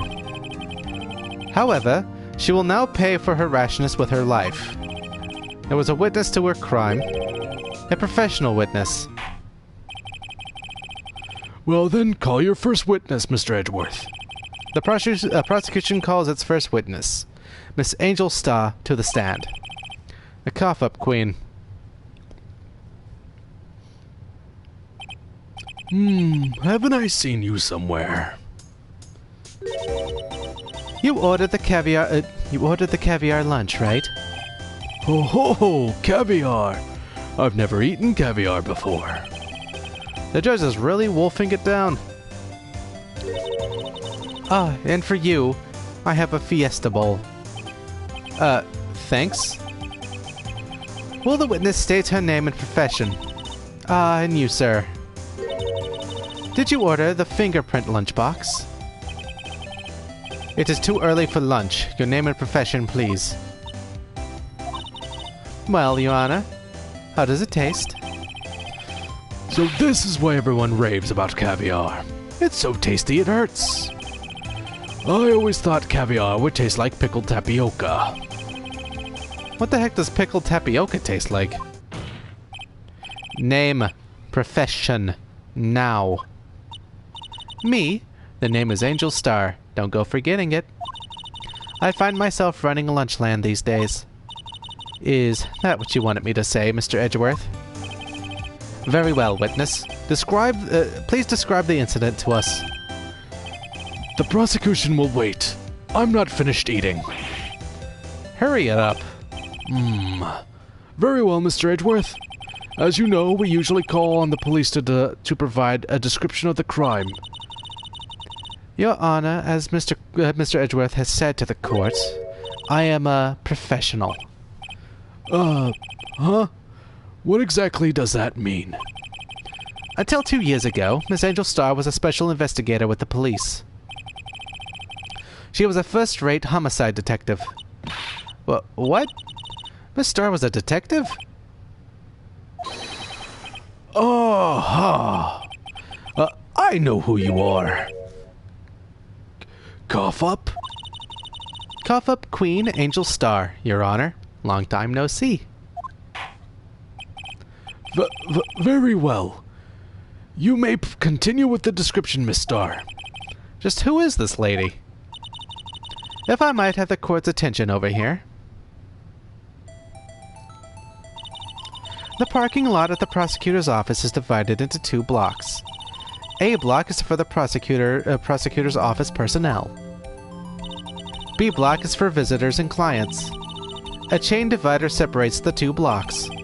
I suppose that's to keep visitors from taking up prosecutor spaces, yes? The crime took place by a car in the back of A block, and the car's trunk. The killer stabbed the victim with this knife, and went to drive the body out. Unfortunately for her, there was a witness and an arrest was made on the spot. And who was this valiant witness? Why, it was me, Your Honor. Okay. Witness, did you see the very moment of the crime? Of course, Your Honor. Immediately after that, I apprehended the chief prosecutor. It seems rather cut and dry, doesn't it? Well, Mr. Wright? I can't agree on principle, Your Honor. It seems that some poor losers are unwilling to accept the truth, Your Honor. Shall I proceed to crush what little hope they had remaining? If you can, then give them your worst, Miss Starr. Wait, are they talking about me?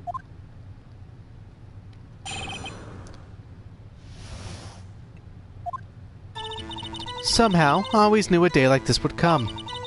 I was on my way to deliver a lunchbox to my boyfriend, when I sensed something. Perhaps it was my finely honed detective's intuition at work. Through the wire fence, I saw the chief prosecutor standing next to a garish car. The chief prosecutor was holding a knife in her right hand. Then, she thrust the pointy tip of the knife into Detective Goodman's chest. Bringing a lunchbox to your boyfriend. How touching. As you can see, there is no room for doubt. The key point of your testimony seems to be nothing other than the point of the knife which you saw being stabbed into Detective Goodman. So, how does it feel to be so utterly crushed? I'm still thinking about that. It's merely a flesh wound, Mr. Wright. Very well, Mr. Wright. You may cross-examine the witness. Okay.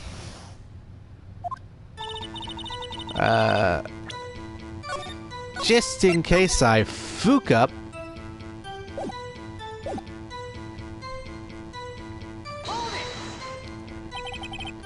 How did you know?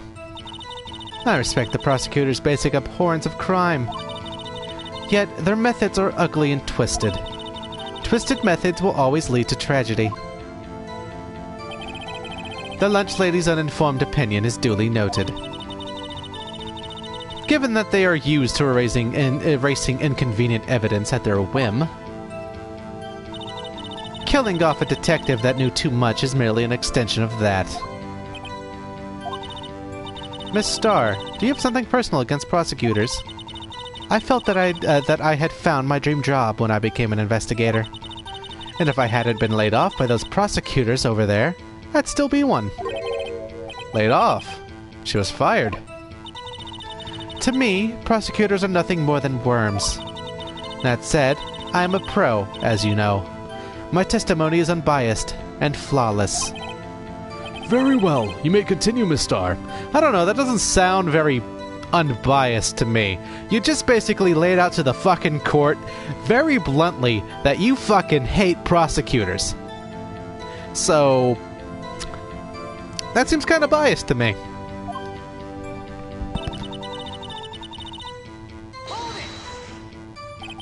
This boyfriend, he's the detective? Not that boyfriend, the security guard. That boyfriend? You have several? Yes, this boyfriend, that boyfriend, and the other boyfriend. Care to join? The yet another boyfriend position is still open for applicants. I'll stick with the lunches, thanks.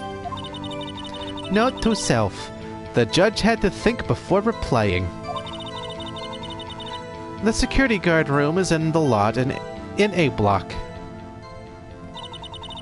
It's up on the second level, so you can see everything from there. That would be the room with the security sign. Incidentally, did you bring your lunch boxes by car? Since I'm a visitor now, I parked in B block. So, she was in B block when she witnessed the crime.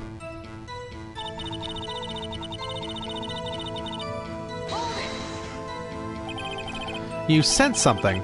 So are you saying you had a premonition of the murder? It felt like... how would you say... oh yes. It was like the feeling you get when you view a pumpkin chock full of seeds.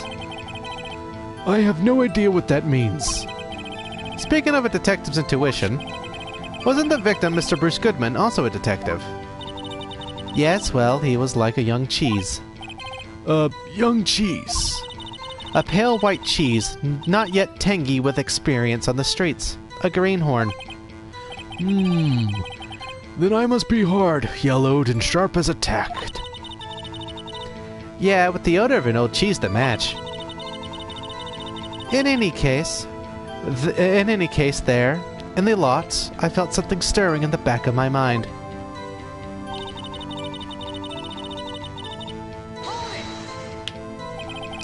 By garish car, you mean... Mr. Edgeworth's car, yes. Mr. Edgeworth's? Incidentally, the knife with which the victim was stabbed was also Mr. Edgeworth's. Wasn't it? Indeed, it was. What an odd case this is. And the person you saw, you were sure it was the defendant? I saw her from no further than 30 feet away. I am certain it was her. If she's telling the truth, we're doomed. Let's just do what we can. Even if we don't have any proof, you can always nitpick. Witness, in your testimony, you clearly stated the following. Prosecutors are nothing more than worms. Ergo, you are a biased witness. You might want to keep those silly opinions to yourself in the future, rookie. Huh? Rookie? Unless you're willing to risk the consequences of doubting me. I'll fry you like a fritter. Crispy on the outside, chewy on the inside. That was inspiring. That was also a threat, Judge. I mean, whatever. When it comes to Phoenix, no one likes to take it. No law protects Phoenix. This is what you come to learn in this series. I believe I heard that tagline elsewhere. You could cry plagiarism. I may be relegated to the lowly post of a lunch lady, but my instincts are honed. A photograph. A photograph. You took this. The moment I witnessed the crime, my reflexes took over and snap. I took a picture. In fact, one of my lunchboxes is rigged with a camera. Now, why in the fuck? I suppose that's more exciting than hanging it around your neck. Witness, why am I only seeing this photograph just now? You think I'd show it to you, a prosecutor? Think again. My boyfriend works in the photography division of criminal affairs. Well, this is most certainly the defendant.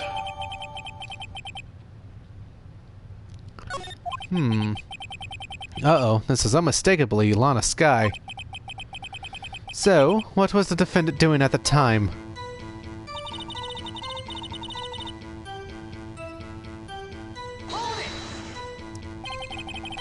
Tell me more about this knife that the suspect was carrying. Well, I'd say the blade was about 4 inches long. Is that right, Mr. Edgeworth? It is your knife, after all. Yes, that's about right. Prosecutors are, by nature, well versed in the location of a man's vital organs. I'm sure it was easier than boiling an egg for my egg salad surprise set. You can't testify as to her ability to kill an egg. I mean, a person. Perhaps a chicken salad set would have been better. It would have been a better metaphor. So the defendant was holding a knife. What then?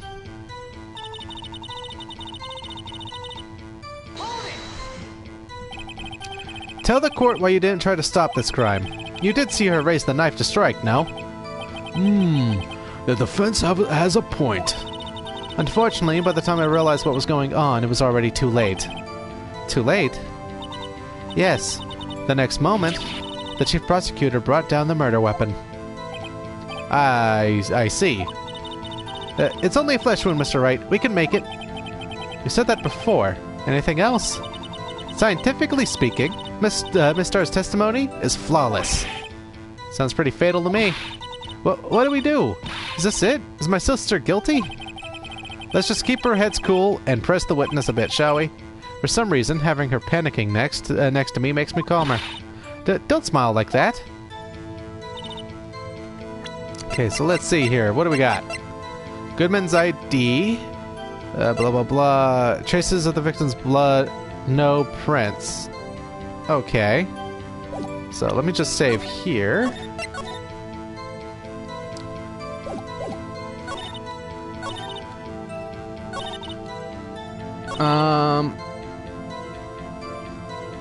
So let's see here. That has no prints.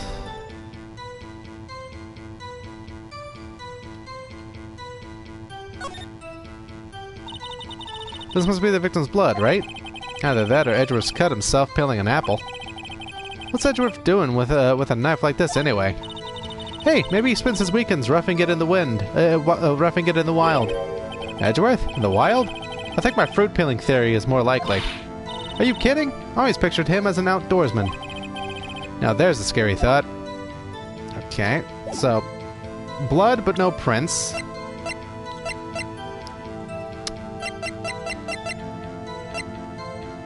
And then the photograph, she's wearing gloves. So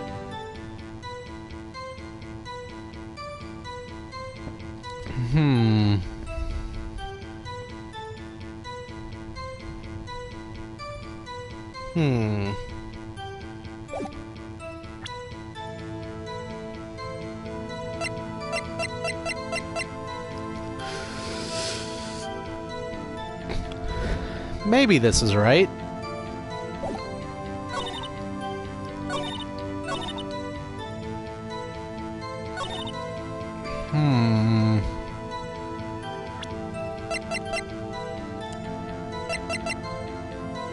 One knife wound died. Okay.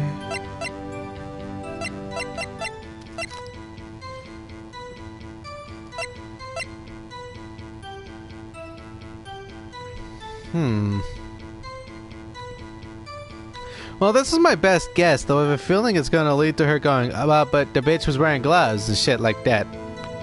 But I think this is it.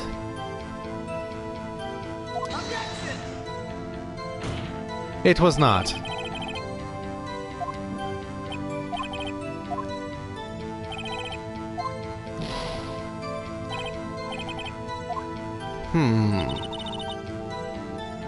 Okay, so let's see here. Through the wire fence, I saw that she put her staring next to a garish car. Okay, blah blah blah. Then she throws the pointing tip of the knife and blah blah blah. Okay.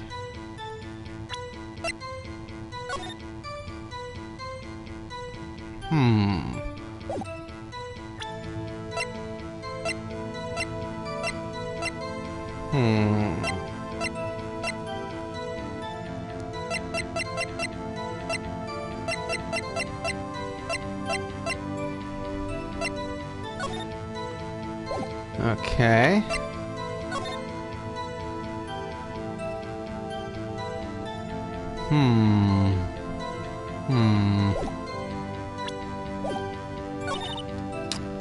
This is a toughie.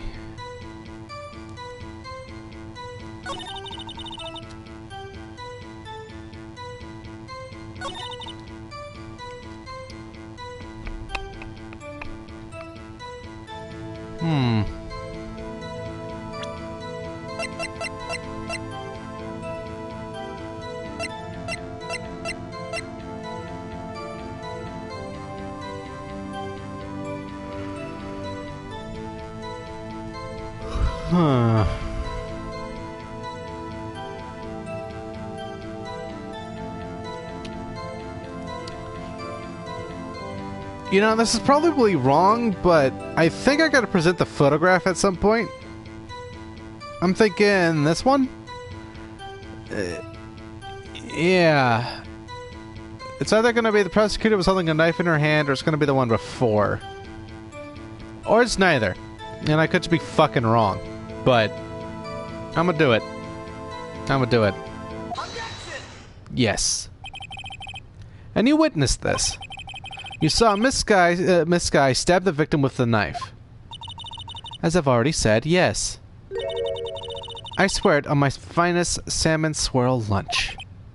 I'm sure that is a fine lunch. But, isn't that odd? Look at this photograph. This is the photograph you took of the very moment of the crime, is it not? Then why is Miss Sky not holding a knife?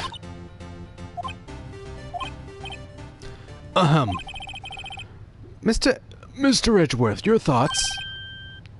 Objection. That had to be the weakest objection ever, Edgeworth.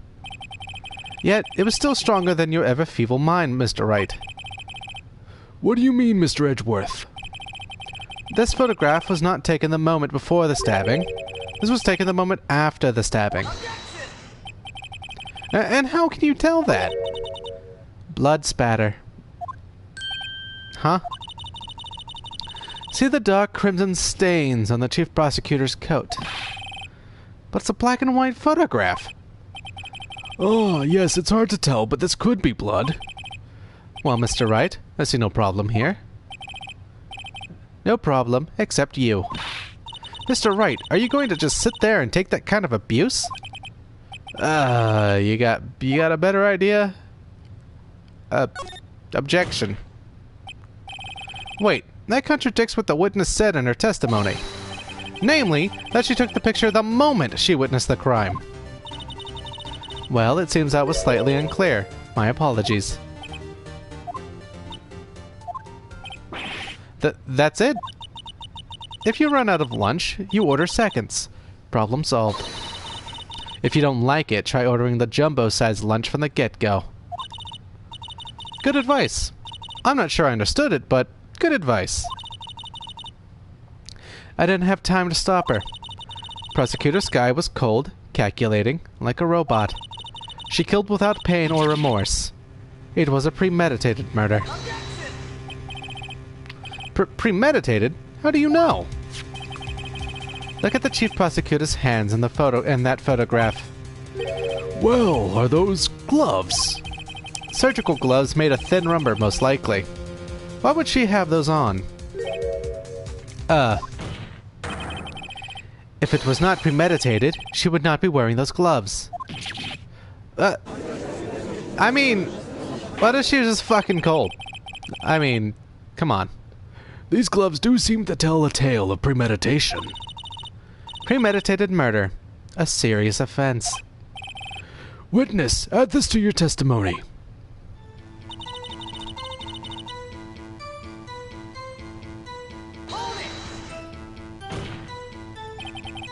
What if she was just in the habit of wearing gloves, like driving gloves? The gloves were admitted as evidence when the defendant was arrested. They were rubber gloves, of the kind used for autopsies. In other words, when the Chief Prosecutor came to the crime scene, she came to do murder. It's the only possible conclusion one can make. Everything was planned. It was a premeditated crime. Impressive. I'm sorry they took you off the force, Miss Starr. This is bad. She's got them thinking this was all planned. I mean, technically, technically speaking, the framing of her and hiding and ditching the body in Edgeworth's car, that technically is part of a plan. Not particularly Lana Sky's plan, but a plan. If she can prove this claim, the trial's already over. I've got to think of a way to show that this wasn't premeditated. It's only a flesh wound, Mr. Wright. We can make it. You said that before. Anything else? Oh, right.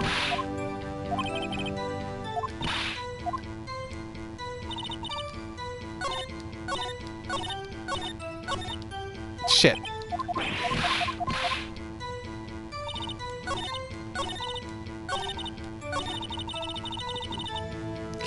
Okay, let's save here, just in case. Just in case I have, Tom Diddle it.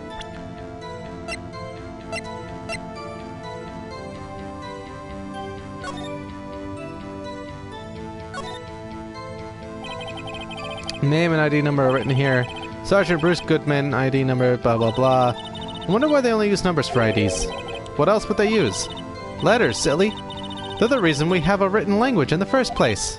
True. Sergeant Bruce Goodman. ID YABADAB. See? Wouldn't that be better? Yabba dab? Well, it does have a certain ring to it. Exactly my point. Teehee. Doesn't take much to amuse her.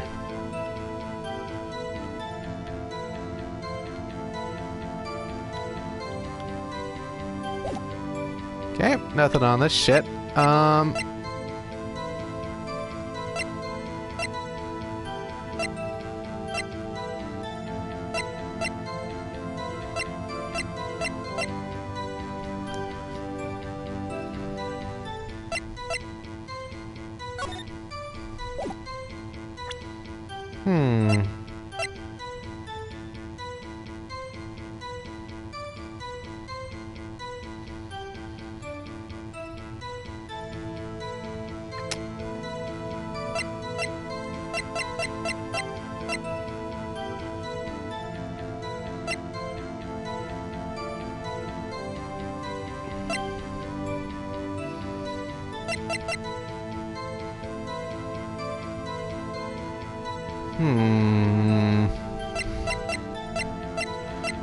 What proves it wasn't planned?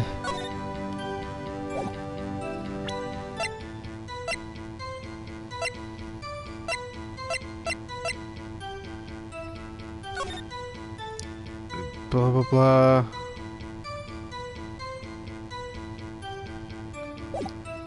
Okay. Okay.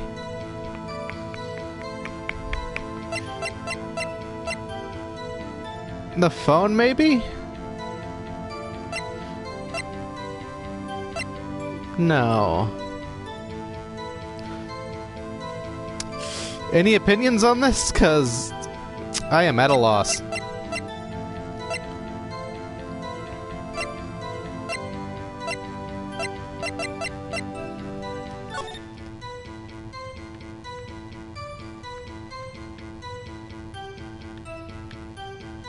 Wait a minute, what is this? Hey, check it out. There's a metal plate here. It looks like the names of all the previous recipients are engraved on it. Wow, one guy's listed a bunch of times. Von Karma. Guess he must be a foreigner? Yeah, that's probably it.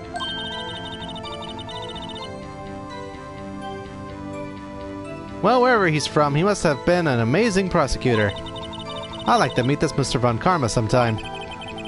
When she says it, his name does have a kind of ring to it.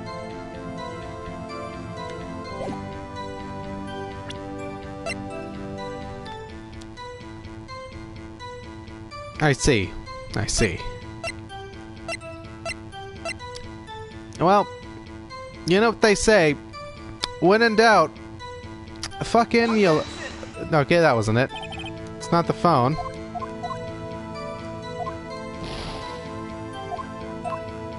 Well, the only other thing I can think of...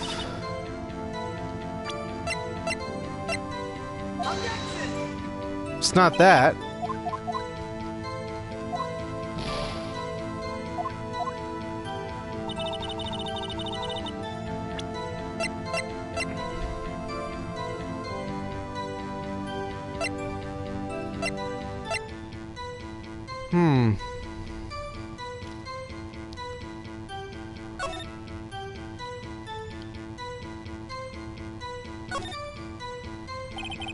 Was Edgeworth 1712. This is dated the day of the crime. The murder took place 3 minutes after Edgeworth parked his car. If only he was held up at a couple extra red lights. He wouldn't have been caught up in this whole affair. Perhaps. Just goes to show you never know what'll happen when you run a yellow light.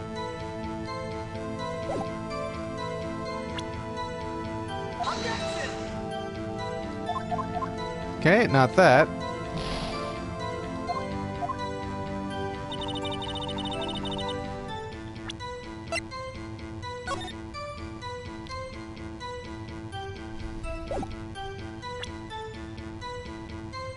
Ah, fuck. Oh. Is she...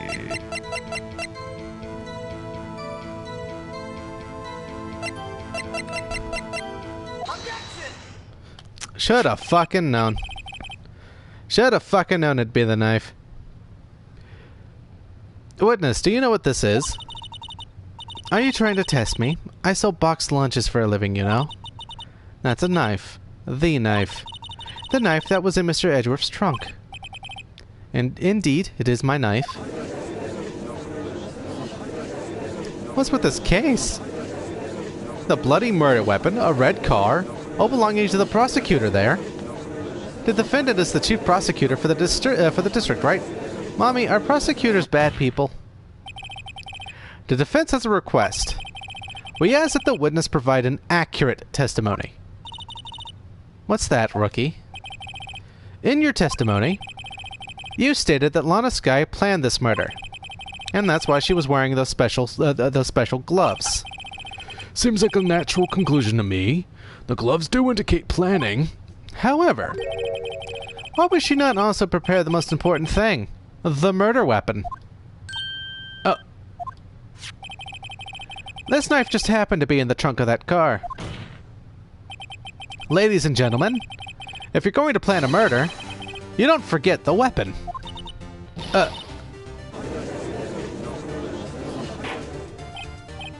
Order! Order! Order! Great, now the tide is turning in our favor. Great show, Mr. Wright. My sister's as good as free. Right. I believe the next lunch you'll be eating is humble pie. What? I hope you weren't deluding yourself into thinking that the tide has turned. Not over such a trifling detail. But this shoots a hole in the whole premeditated theory. Bah. The prosecution could care less if it was premeditated or not. The only one who seems to care is that lunch lady over there. The defendant, Lana Skye, murdered a detective with a knife. That is the only thing the prosecution need prove, nothing else. Very good, Mr. Prosecutor. I suppose you think you're clever now. But you know as well as I do that she planned on killing him. It was planned. If it wasn't, why would she have been wearing... I believe I'd like to hear your testimony again. Witness, please tell us only what you saw, not what you thought. How dare you? My powers of deduction are not to be underestimated. Really now.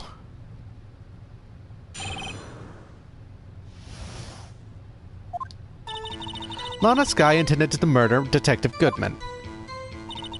That's why she called the victim all the way to the prosecutor's office. I'm sure the chief prosecutor had a grudge against the victim. Nothing else could drive that human machine to plunge the knife in again and again. Wait, but he only was stabbed once. The victim was summoned from the police department to the prosecutor's office. It does sound a lot like premeditation, doesn't it? So if I ordered a pizza, does that mean I'm planning to kill the delivery boy? In any case, the defense may now cross-examine the witness.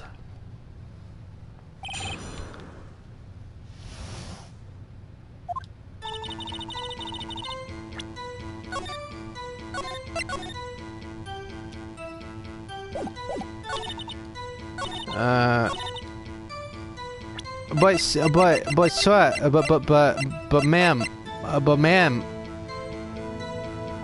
he was only stabbed once. You say she stabbed him again and again, but you couldn't have witnessed that. Are you testing me? Then I'll test you. With my moss surprise. I'm afraid the moss is growing under our feet as we wait, Miss Starr. What do you mean? I shouldn't have to explain this, but take a look. The autopsy report states that death was due to a loss of blood from one stab wound. Aha! You're right. Good show, Mr. Edgeworth. What a hunk. He's my hero, really. Yeah, just of moss. What about my objection? No one noticed. Well, witness?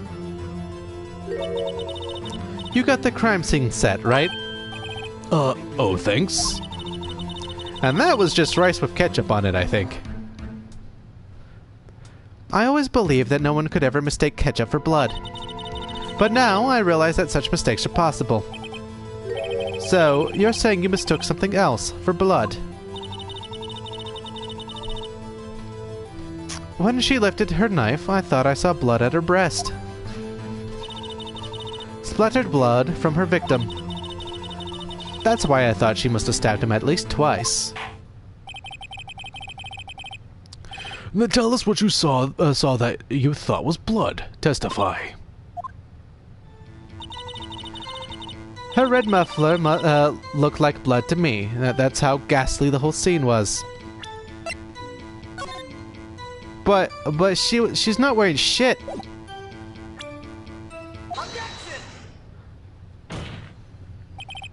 Miss Starr, I demand an explanation. God damn it, Edgeworth. The witness is clearly not suited for detective work. What? The suspect was not wearing a scarf or muffler of any kind when she stabbed the victim. And you've proved it yourself with this photograph. Huh? But that can't be. Only a professional lunch lady could be so utterly clueless. Congratulations. Perhaps you finally found your true calling in life. Harsh words, but good. In the end, Mr. Edgeworth prevails. What was my objection? Chopped liver? But it was there. A scarf. No, not that. But something red. Really? Well now, where were we? The witness has given us an entertaining interlude, but back to business. What? Very well, witness. Continue your testimony. You saw the crime and apprehended the suspect. Tell us about that. Very well. I do remember some things accurately, at least. Ultimately, we couldn't shake the most important part of her testimony. Most important part? The part where your sister stabs the victim. This next testimony might just be the moment of truth.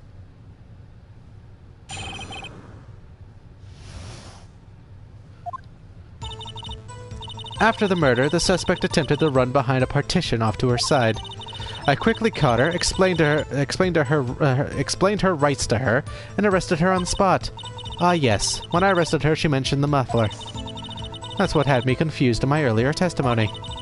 The chief prosecutor made to escape, but against Angel Star, resistance is futile. You were quite determined about this scarf, aren't you? I strike like a snake and bite like a cobra. That's me, Angel Star. That wasn't a very good metaphor. First of all, a cobra is a kind of snake. Don't bother me with details unless you want to get bitten. No thanks. Note to self, Mr. Wright is weak against poisonous snake bites. Alright. The chief prosecutor tried to resist, but her efforts were in vain. She knocked my hands aside, kicked over an oil drum. An oil drum? Hard to imagine. Oh, she's beautiful but deadly. A predator, this one. A leopard woman. Roar. Very well, Mr. Wright. Your cross-examination, if you will.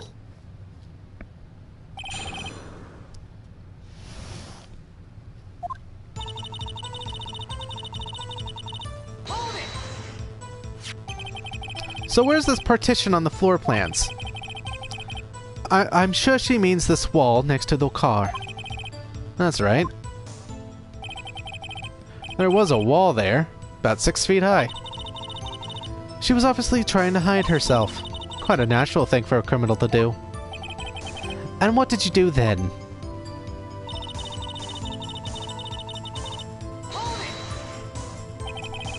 You say quickly. Were you close to the suspect? As I just said, I was only 30 feet away from her the whole time. Maybe I should press her for more details? Yeah. I'd like to see this on the floor plans, just to be safe. The lunch lady car was... She was a visitor, thus she was parked in B block. So, you witnessed the murder from here? That would make it about 30 feet from the car, yes. Is that correct, Miss Starr? Yes, that's right. But there was a chain link fence in front of you. I went over it, of course. Amazing. The cough-up queen, lunch lady athlete, indeed. I would have taken her. It would have taken her a little time to climb over the fence. She couldn't have gotten to my sister that fast. Yeah, that fence was about 9 feet high. 9 feet high, too. So how did Miss Sky not get away?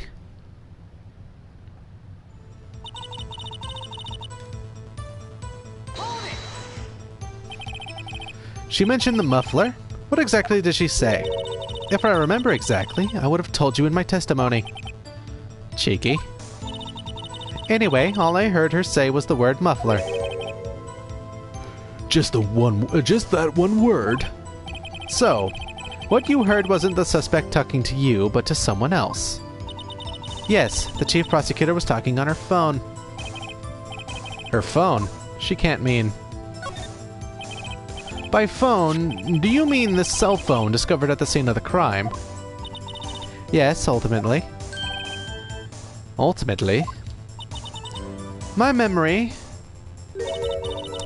It's like a salmon heading upstream, you see. No, the court doesn't see, Miss Starr. The chief prosecutor first attempted to use the phone hanging on the wall. On the wall? That's right. Near the car, there was an emergency phone on the wall. Jesus. Apparently, it was out of order. And so she used her cell phone. Indeed, the emergency phone was out of order that day. Good witnessing, witness. Good witnessing? Whatever happened to good testifying? You should of course add this to your testimony. The thing I do to please this rookie defense attorney.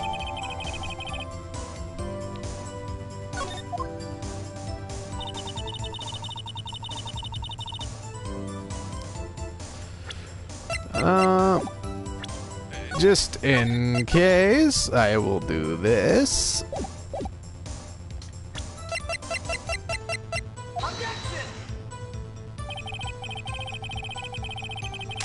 Okay, that was absolutely incorrect.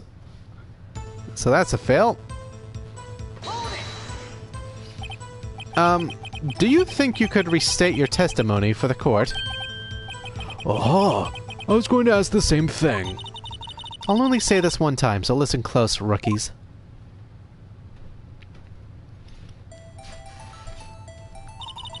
The chief prosecutor stabbed the victim and ran behind the partition. Then she picked up the emergency phone on the wall, but it was out of order. So she pulled her own cell phone out of her pocket.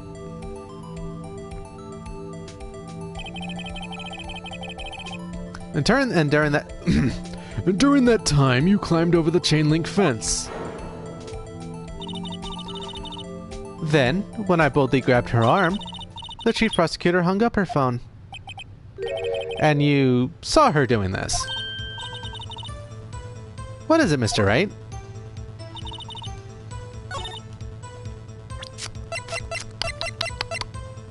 Oh, wait, before I... Just in case I'm wrong, but I think I know what the fuck Phoenix is thinking here.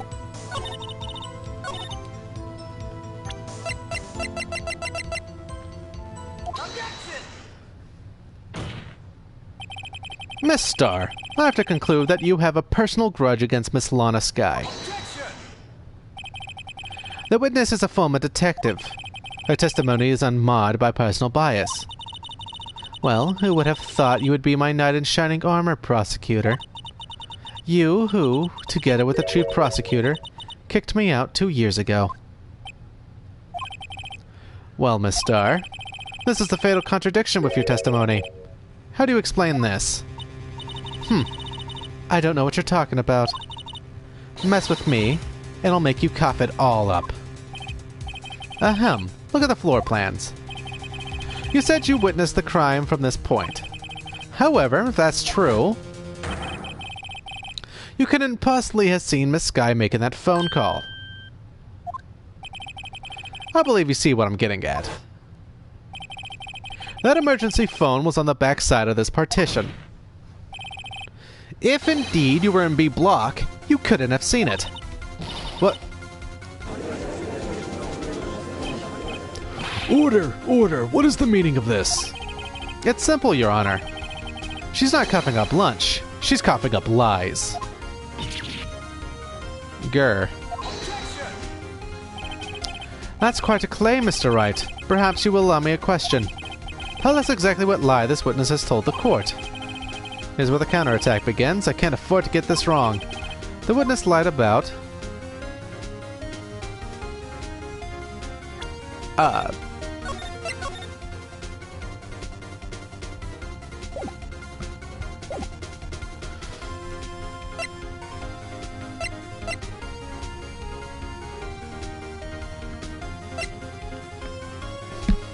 Well, it's either going to be what she saw or the order of events. She lied about the order of events. Miss Guy used that emergency phone before the murder. I see. I hadn't thought of that. That took the wind out of her sails. Mr. Wright, I hate to bother you while you're celebrating your victory. But why would anyone use the emergency phone before the murder? Huh?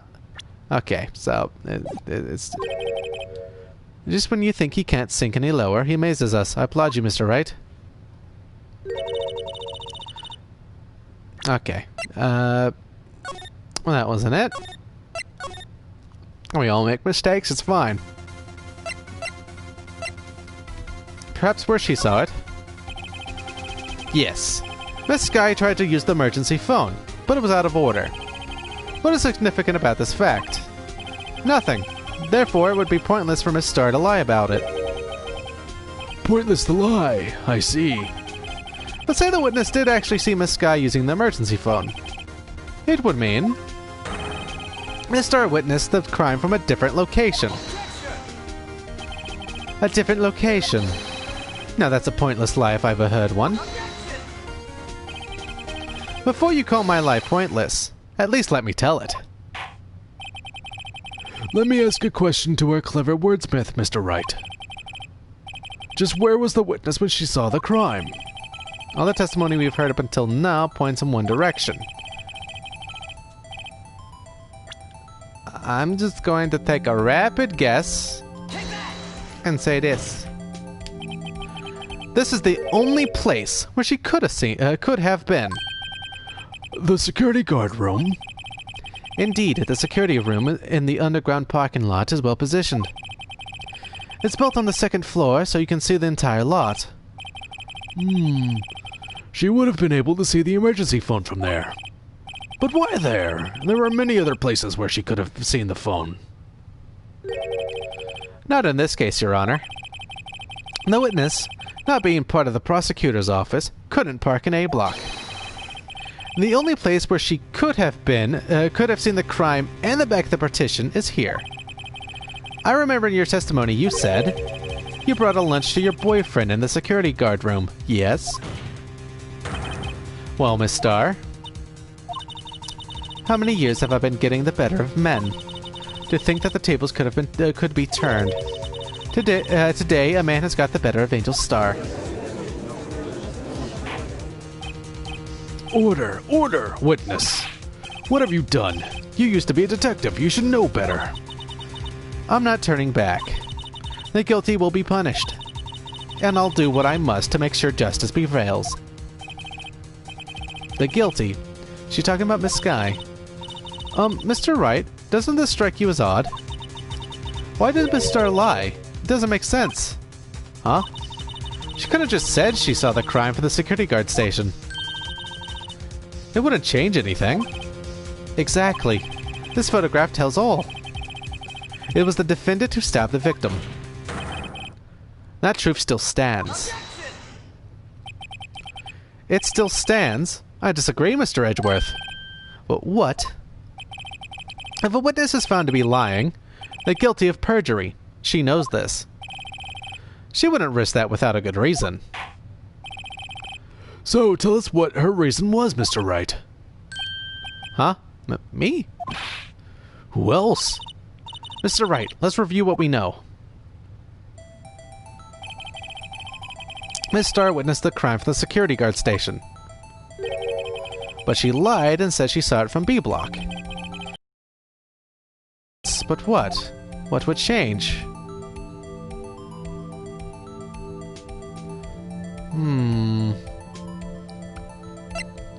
Distance to the crime, maybe?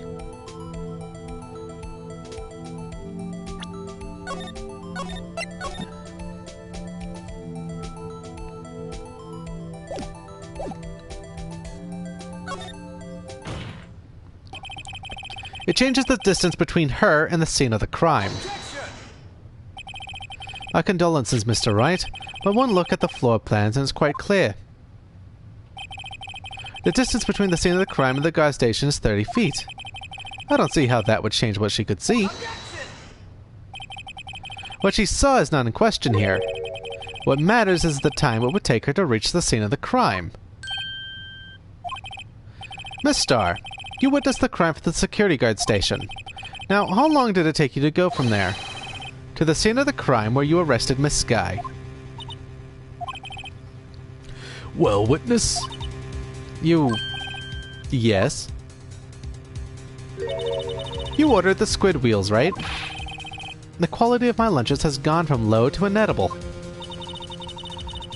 I was bringing a PB&J lunch with fresh boysenberry jam to my boyfriend. Boysenberry for the boyfriend. He wasn't in the station, so I waited. I witnessed the crime from the glass-walled station.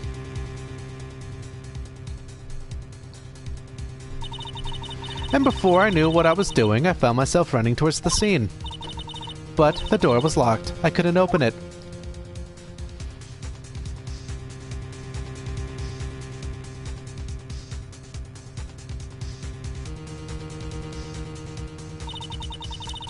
That's why I had to go through the visitors parking in B Block. That's quite a detour. It probably took me at least 5 minutes to get to the scene of the crime. 5 minutes? This changes things considerably. But it was that woman over there in the defendant's chair who stabbed him. I know it. I have photographic evidence. I swear it. I swear it on my finest plastic spork. You have a point, and the spork is a wonderful invention. Would you like another caviar lunch? Absolutely. Uh-oh. Mr. Wright, you have to do something. Do I have any evidence to stop this? Fucking do I?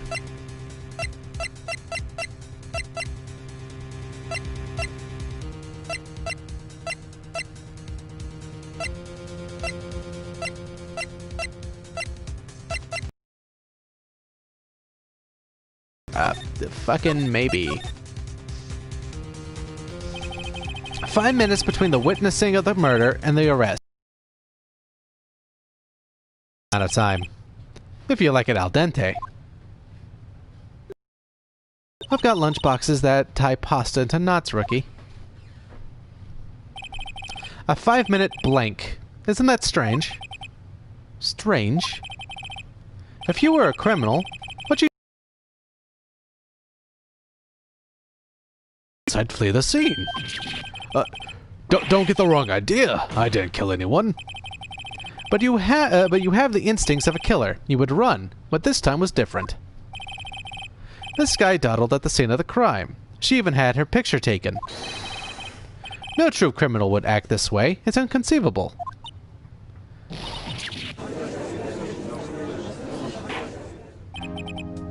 Well then, it seems we've come to the end of this testimony. The witness has a grudge against the defendant and a blank in her testimony. Mr. Edgeworth, is the next witness ready to go? Unfortunately, I appear to have overestimated this witness on account of her professional history. We did it! We screwed that can shut, Mr. Wright. That was too close. I'm afraid that the cough-up queen has been dethroned. And with that, court is adjourned.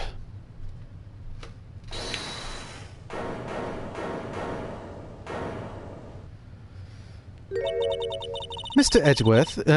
Edgeworth, you ordered the squid wheels, right? That's the one she tried to foist off me. I prefer not to take the defense team's leftovers. Anything else to say? I might be able to save you. I have decisive evidence. What was that? Is this another one of her trick lunch boxes? My apologies, but we have no further questions to ask of you, Miss Starr. Ah. Is this your jumbo lunchbox? Ooh, a triple-decker. Out of the deference to the witness's determination, I'll allow one more testimony. Let's hear about this decisive evidence. Like the Lunchland motto says, you won't be disappointed. What's she going to pull out of her lunchbox this time?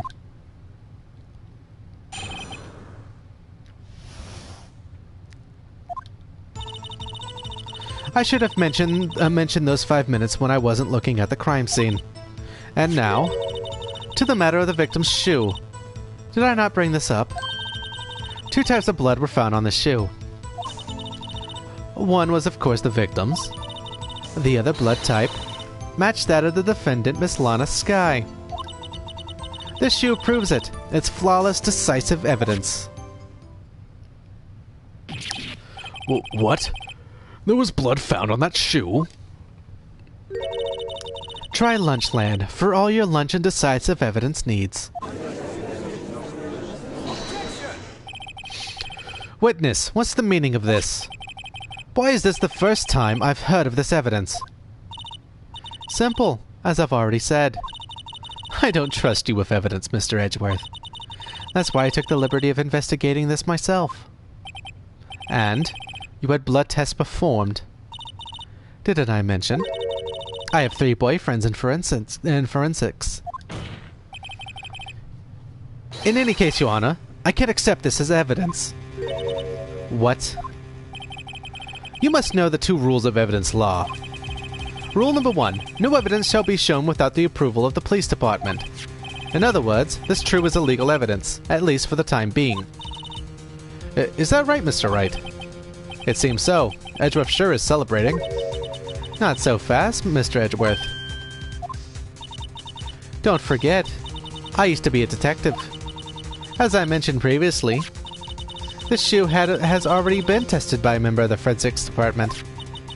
As you can see, it was approved by the police department as of today. Even the general public can produce official evidence, Mr. Edgeworth. Is that right, Mr. Wright? It seems so. Edgeworth is looking pretty sullen. You could at least study some evidence law, really. The prosecution's complaints notwithstanding, it appears that this evidence satisfies the first rule of evidence law. However, it seems you have yet another count against you, witness. Anything to ensure that the guilty are properly judged. Very well, Mr. Wright. You may cross-examine the witness.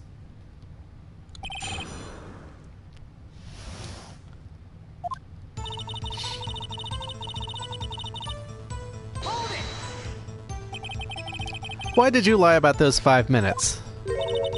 I guess you could say I just wanted people to look at the results. The results?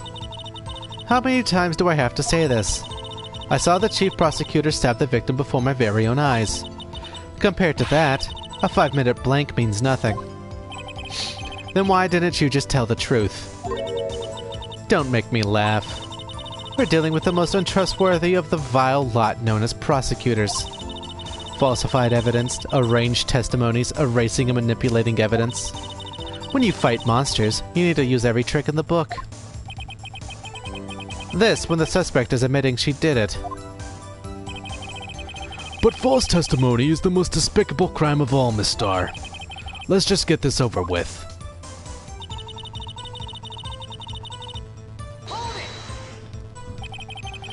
And you found this shoe at the scene of the crime.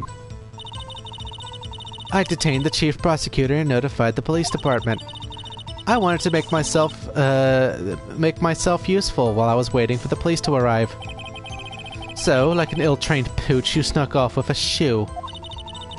I was afraid someone would erase the chief prosecutor's crime. This shoe was my secret weapon, if that should happen. See this fashionable basket I have here? It carries more than lunchboxes, gentlemen. I'm happy for you and your lunchbox bag, really. In any case, you removed valuable evidence from the scene of the crime. Now, tell us what you did next.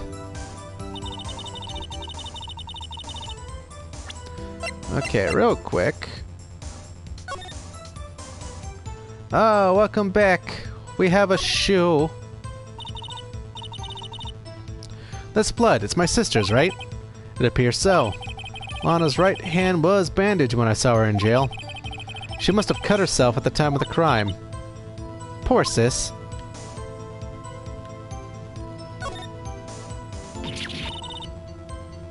Ah, there's blood here too. On the sole of the shoe. It's got to be the victim's.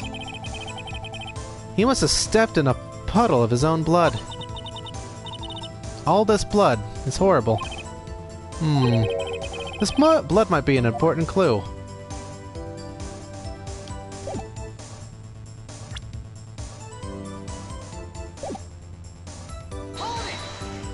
I have a shoe quiz as evidence. So, you brought it to the forensics department. If you're going to submit something as evidence in court, you need it approved. To do that, evidence must be analyzed by a forensics expert. And she got away with her little coup because she used to be a detective. The shoe does appear to have bloodstains on it. Well, the man was stabbed after all. And the blood belonged to the victim, Detective Goodman. As I said, there were 2 types of blood found on the shoe.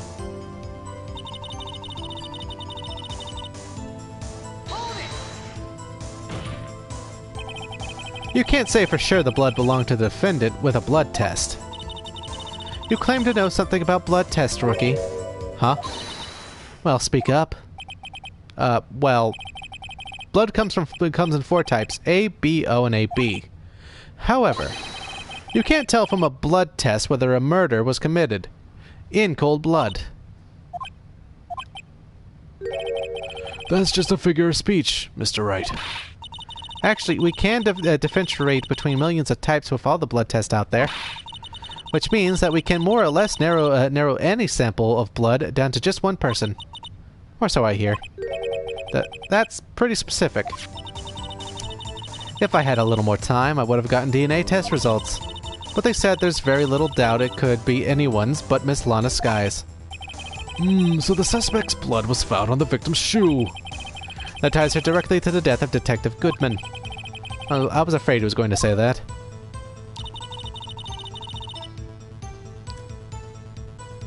Well, I mean, Lana, it's technically not, because, I mean, why, if he was stabbed, right?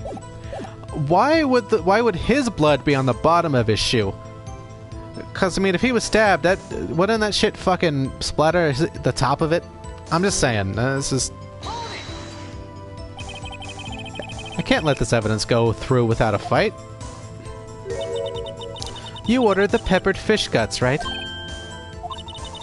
Some like it hot, Mr. Wright. Some like your client. She's in enough hot water to make a whole vat of soup. Mr. Wright, do you or don't you have a problem with this shoe? A problem? This is critical. Is there a problem with the victim's shoe? Yes, there is.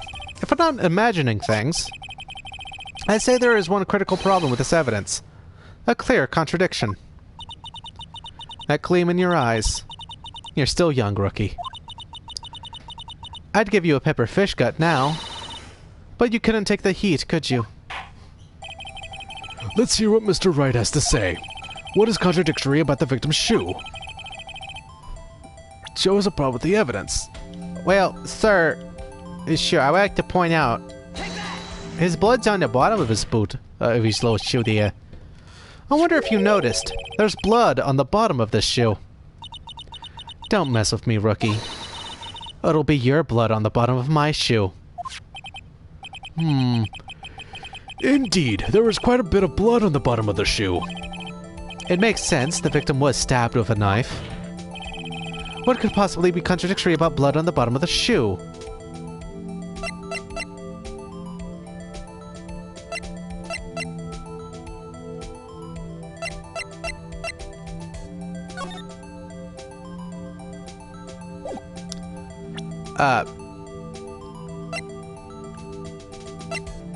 Fucking shit.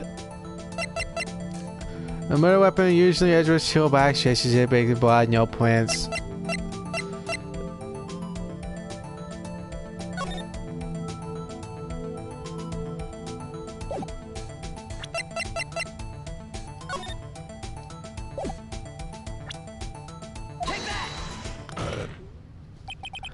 The problem lies in the footprint. The footprint. Note that the bottom of the victim's shoe was covered in blood.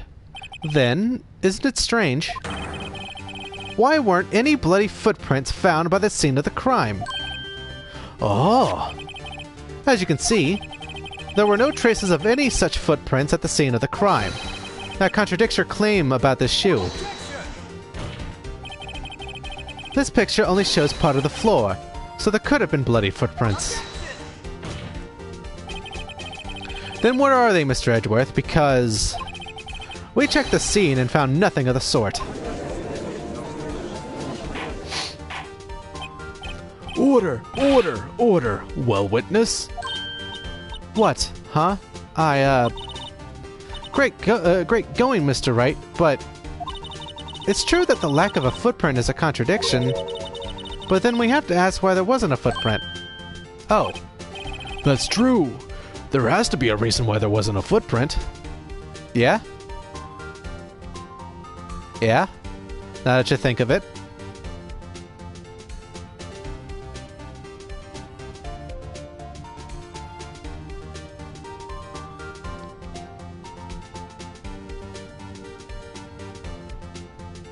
You know, why? I don't know. I don't know why lawyers aren't technically allowed to look at the crime scene. I'm gonna just throw it right here in case I'm heading for a fuck up. Think, Mr. Wright. Think. Hey, I don't know why it's not there. I'm just good at finding contradictions. What?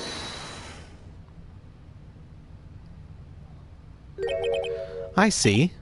Now I get it. Get what? Our witness is more devious than I gave her credit for. We were both hooked-winked to the very end. But she slipped. There was one vital hint to the truth in her testimony. Well, what are you talking about? Think back to when she told us about apprehending the suspect. The chief prosecutor tried to resist, but her efforts were in vain. She knocked my hand aside, kicked over an oil drum. Oh, she's beautiful but deadly. A predator, this one. A leopard woman. Roar. I thought that was a strange thing for the normally cool-headed chief to do. No kidding. Now, witness, allow me to ask a very simple question. This oil drum, was it empty? Oh, that, I'm not sure I like your attitude, Mr. Edgeworth. Though apparently you're not the slowest conveyor belt in the lunchbox factory. Witness! Well, was the old drum empty? The old drum kicked over by the chief prosecutor was brimming with water. Water? What does that mean? Still don't get it, Mr. Wright. Do you want to know the reason she knocked it over? The real reason? Aha! You don't mean... Yes, the suspect knocked over that oil drum for one reason alone. To erase the bloodstains that would become evidence against her. But in the picture, there's not blood. And the oil drums are still upright. That ties things up quite nicely. The bloodstains left on the victim's shoes ties her quite clearly to this murder. Then, after the deed was done, she knocked over the old drum to erase the telltale signs. Why, that's a prosecutor's specialty, erasing evidence. That reminds me, Miss Guy's right hand was hurt. Didn't she say she cut herself when she stabbed him? So that's when my sister's blood got on the shoe? Well, I see no reason to prolong this trial. Mr. Wright, do something, please. What? What can I do? Your sister has confessed to the crime, and she tried to conceal it. But... Enough. There is no need for further debate. The verdict, Your Honor. Very well. But Angel Star is on the prosecution's side. She could have been lying about the water. This court finds the defendant, Miss Lana Skye.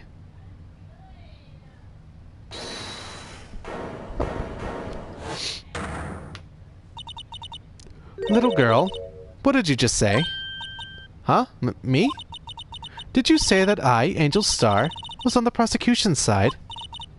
Well, yeah, you are. You're saying my sister hid evidence by erasing the bloody footprints. Well... I thought you'd had your fill, but here you are demanding a second helping. Another lunchbox. A lunchbox called evidence. Wait, witness, don't tell me you have something else. The time for deliberations is past. Any further comments and you will be held in contempt of court. Your threats don't scare the cough-up queen. Look at this.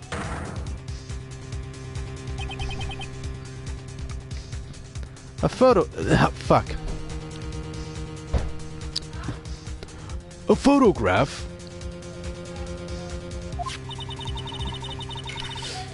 I see, so there's no real reason why lawyers can't do it.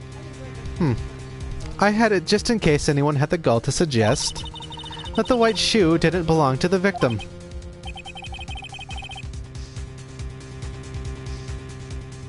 Ah, I see. I see no room for error in this evidence. But Mr. Wright, wait, look at the asphalt in this photo. Hey, it's clearly wet.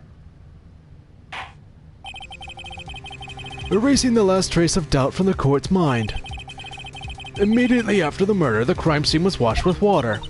I'm sorry, Mr. Wright. I guess I couldn't help after all. It's not your fault. I knew I couldn't win this case from the beginning.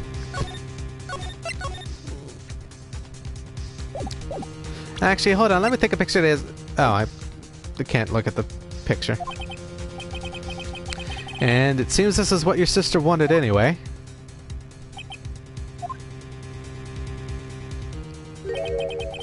I'm sorry, Mia. Right, wet or not. Don't be so quick to throw in the towel.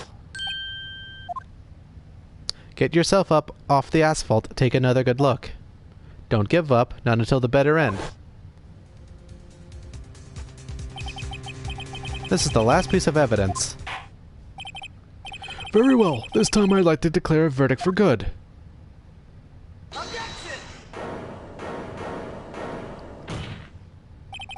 Your Honor, wait. What is it with you people? Can't I hand down my verdicts in peace anymore? Whatever it is, can it wait? No, it can't. Then it will be too late.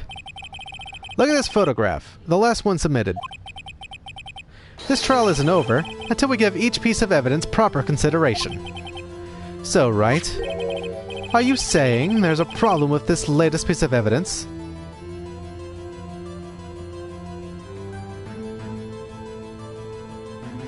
No, I see, I see.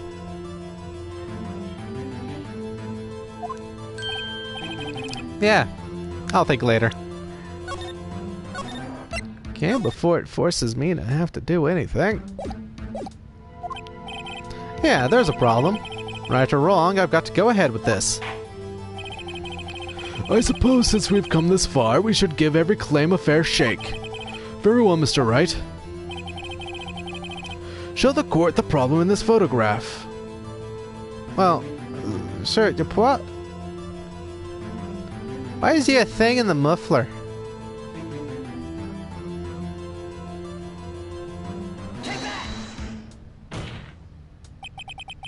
The problem in this photograph is here. What's this? There's something poking out of the car's muffler. Wait just a moment, Mr. Edgeworth. Your Honor. You just said muffler.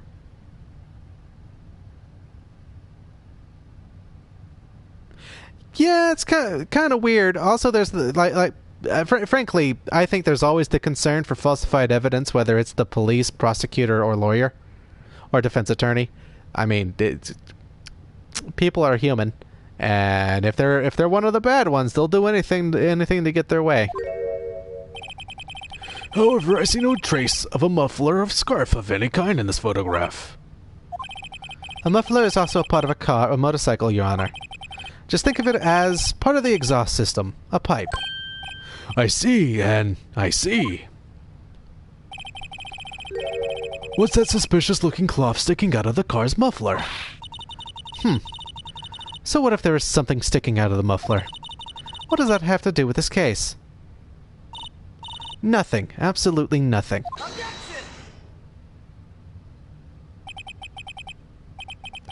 Well, that's fucking weird.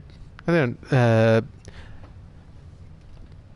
what are I guess on the one hand, for the jury visiting the crime scene, I guess it on one hand could help, but on the other hand, I don't see any point. Surely that would cause some of them to become a little biased. Sorry, Miss Starr, but it's not going to be that easy. In fact, you've already told us why this is important to the case. You said as much in your testimony. What?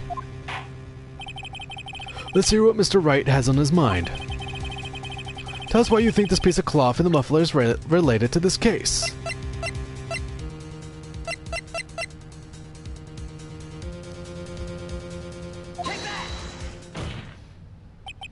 Miss Starr, recall your testimony for the court. Ah, I see. So, shaky statements that are probably not that valid. Got it. Just like the majority of Google. Ah yes, when I arrested her, she mentioned the muffler. And that's what had me confused in my earlier testimony. Muffler. Ugh. Could it be that the muffler you heard mentioned was actually this exhaust pipe? If so, that means this piece of cloth is vital evidence.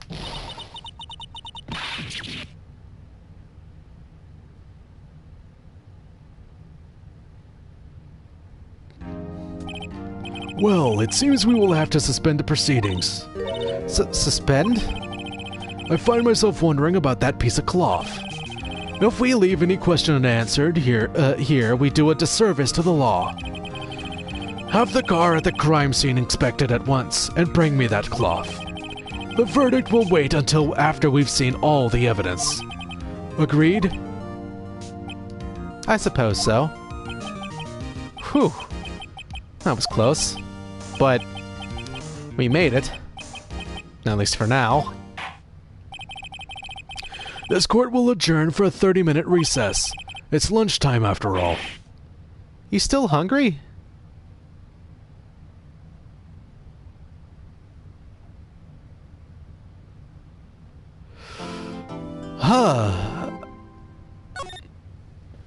And that is where I will end it for today. Jesus Christ. That was roughly 2 hours. Yep. I'm a little hungry myself. Right? If only she served regular fucking rice. Or at least rice that, you know, looked good. Well, I'm gonna end it here. Like, comment, subscribe for whatever the fuck you do. And tomorrow, we will try to finish Rise from the Ashes. No guarantee. So yeah, like, comment, subscribe, whatever the fuck you do at the end of a thing. And not tomorrow, the day after. My bad. I do these on fucking even days to give my voice a fucking break. So, let's see here. Tomorrow's so Friday, I should be continuing. Yeah. Friday, I will try to continue, unless something pops up, of course. Friday I'll try to continue. So, yeah. For the final time, do whatever the fuck you do at the end of the broadcast. I'll see you guys next time. Goodbye.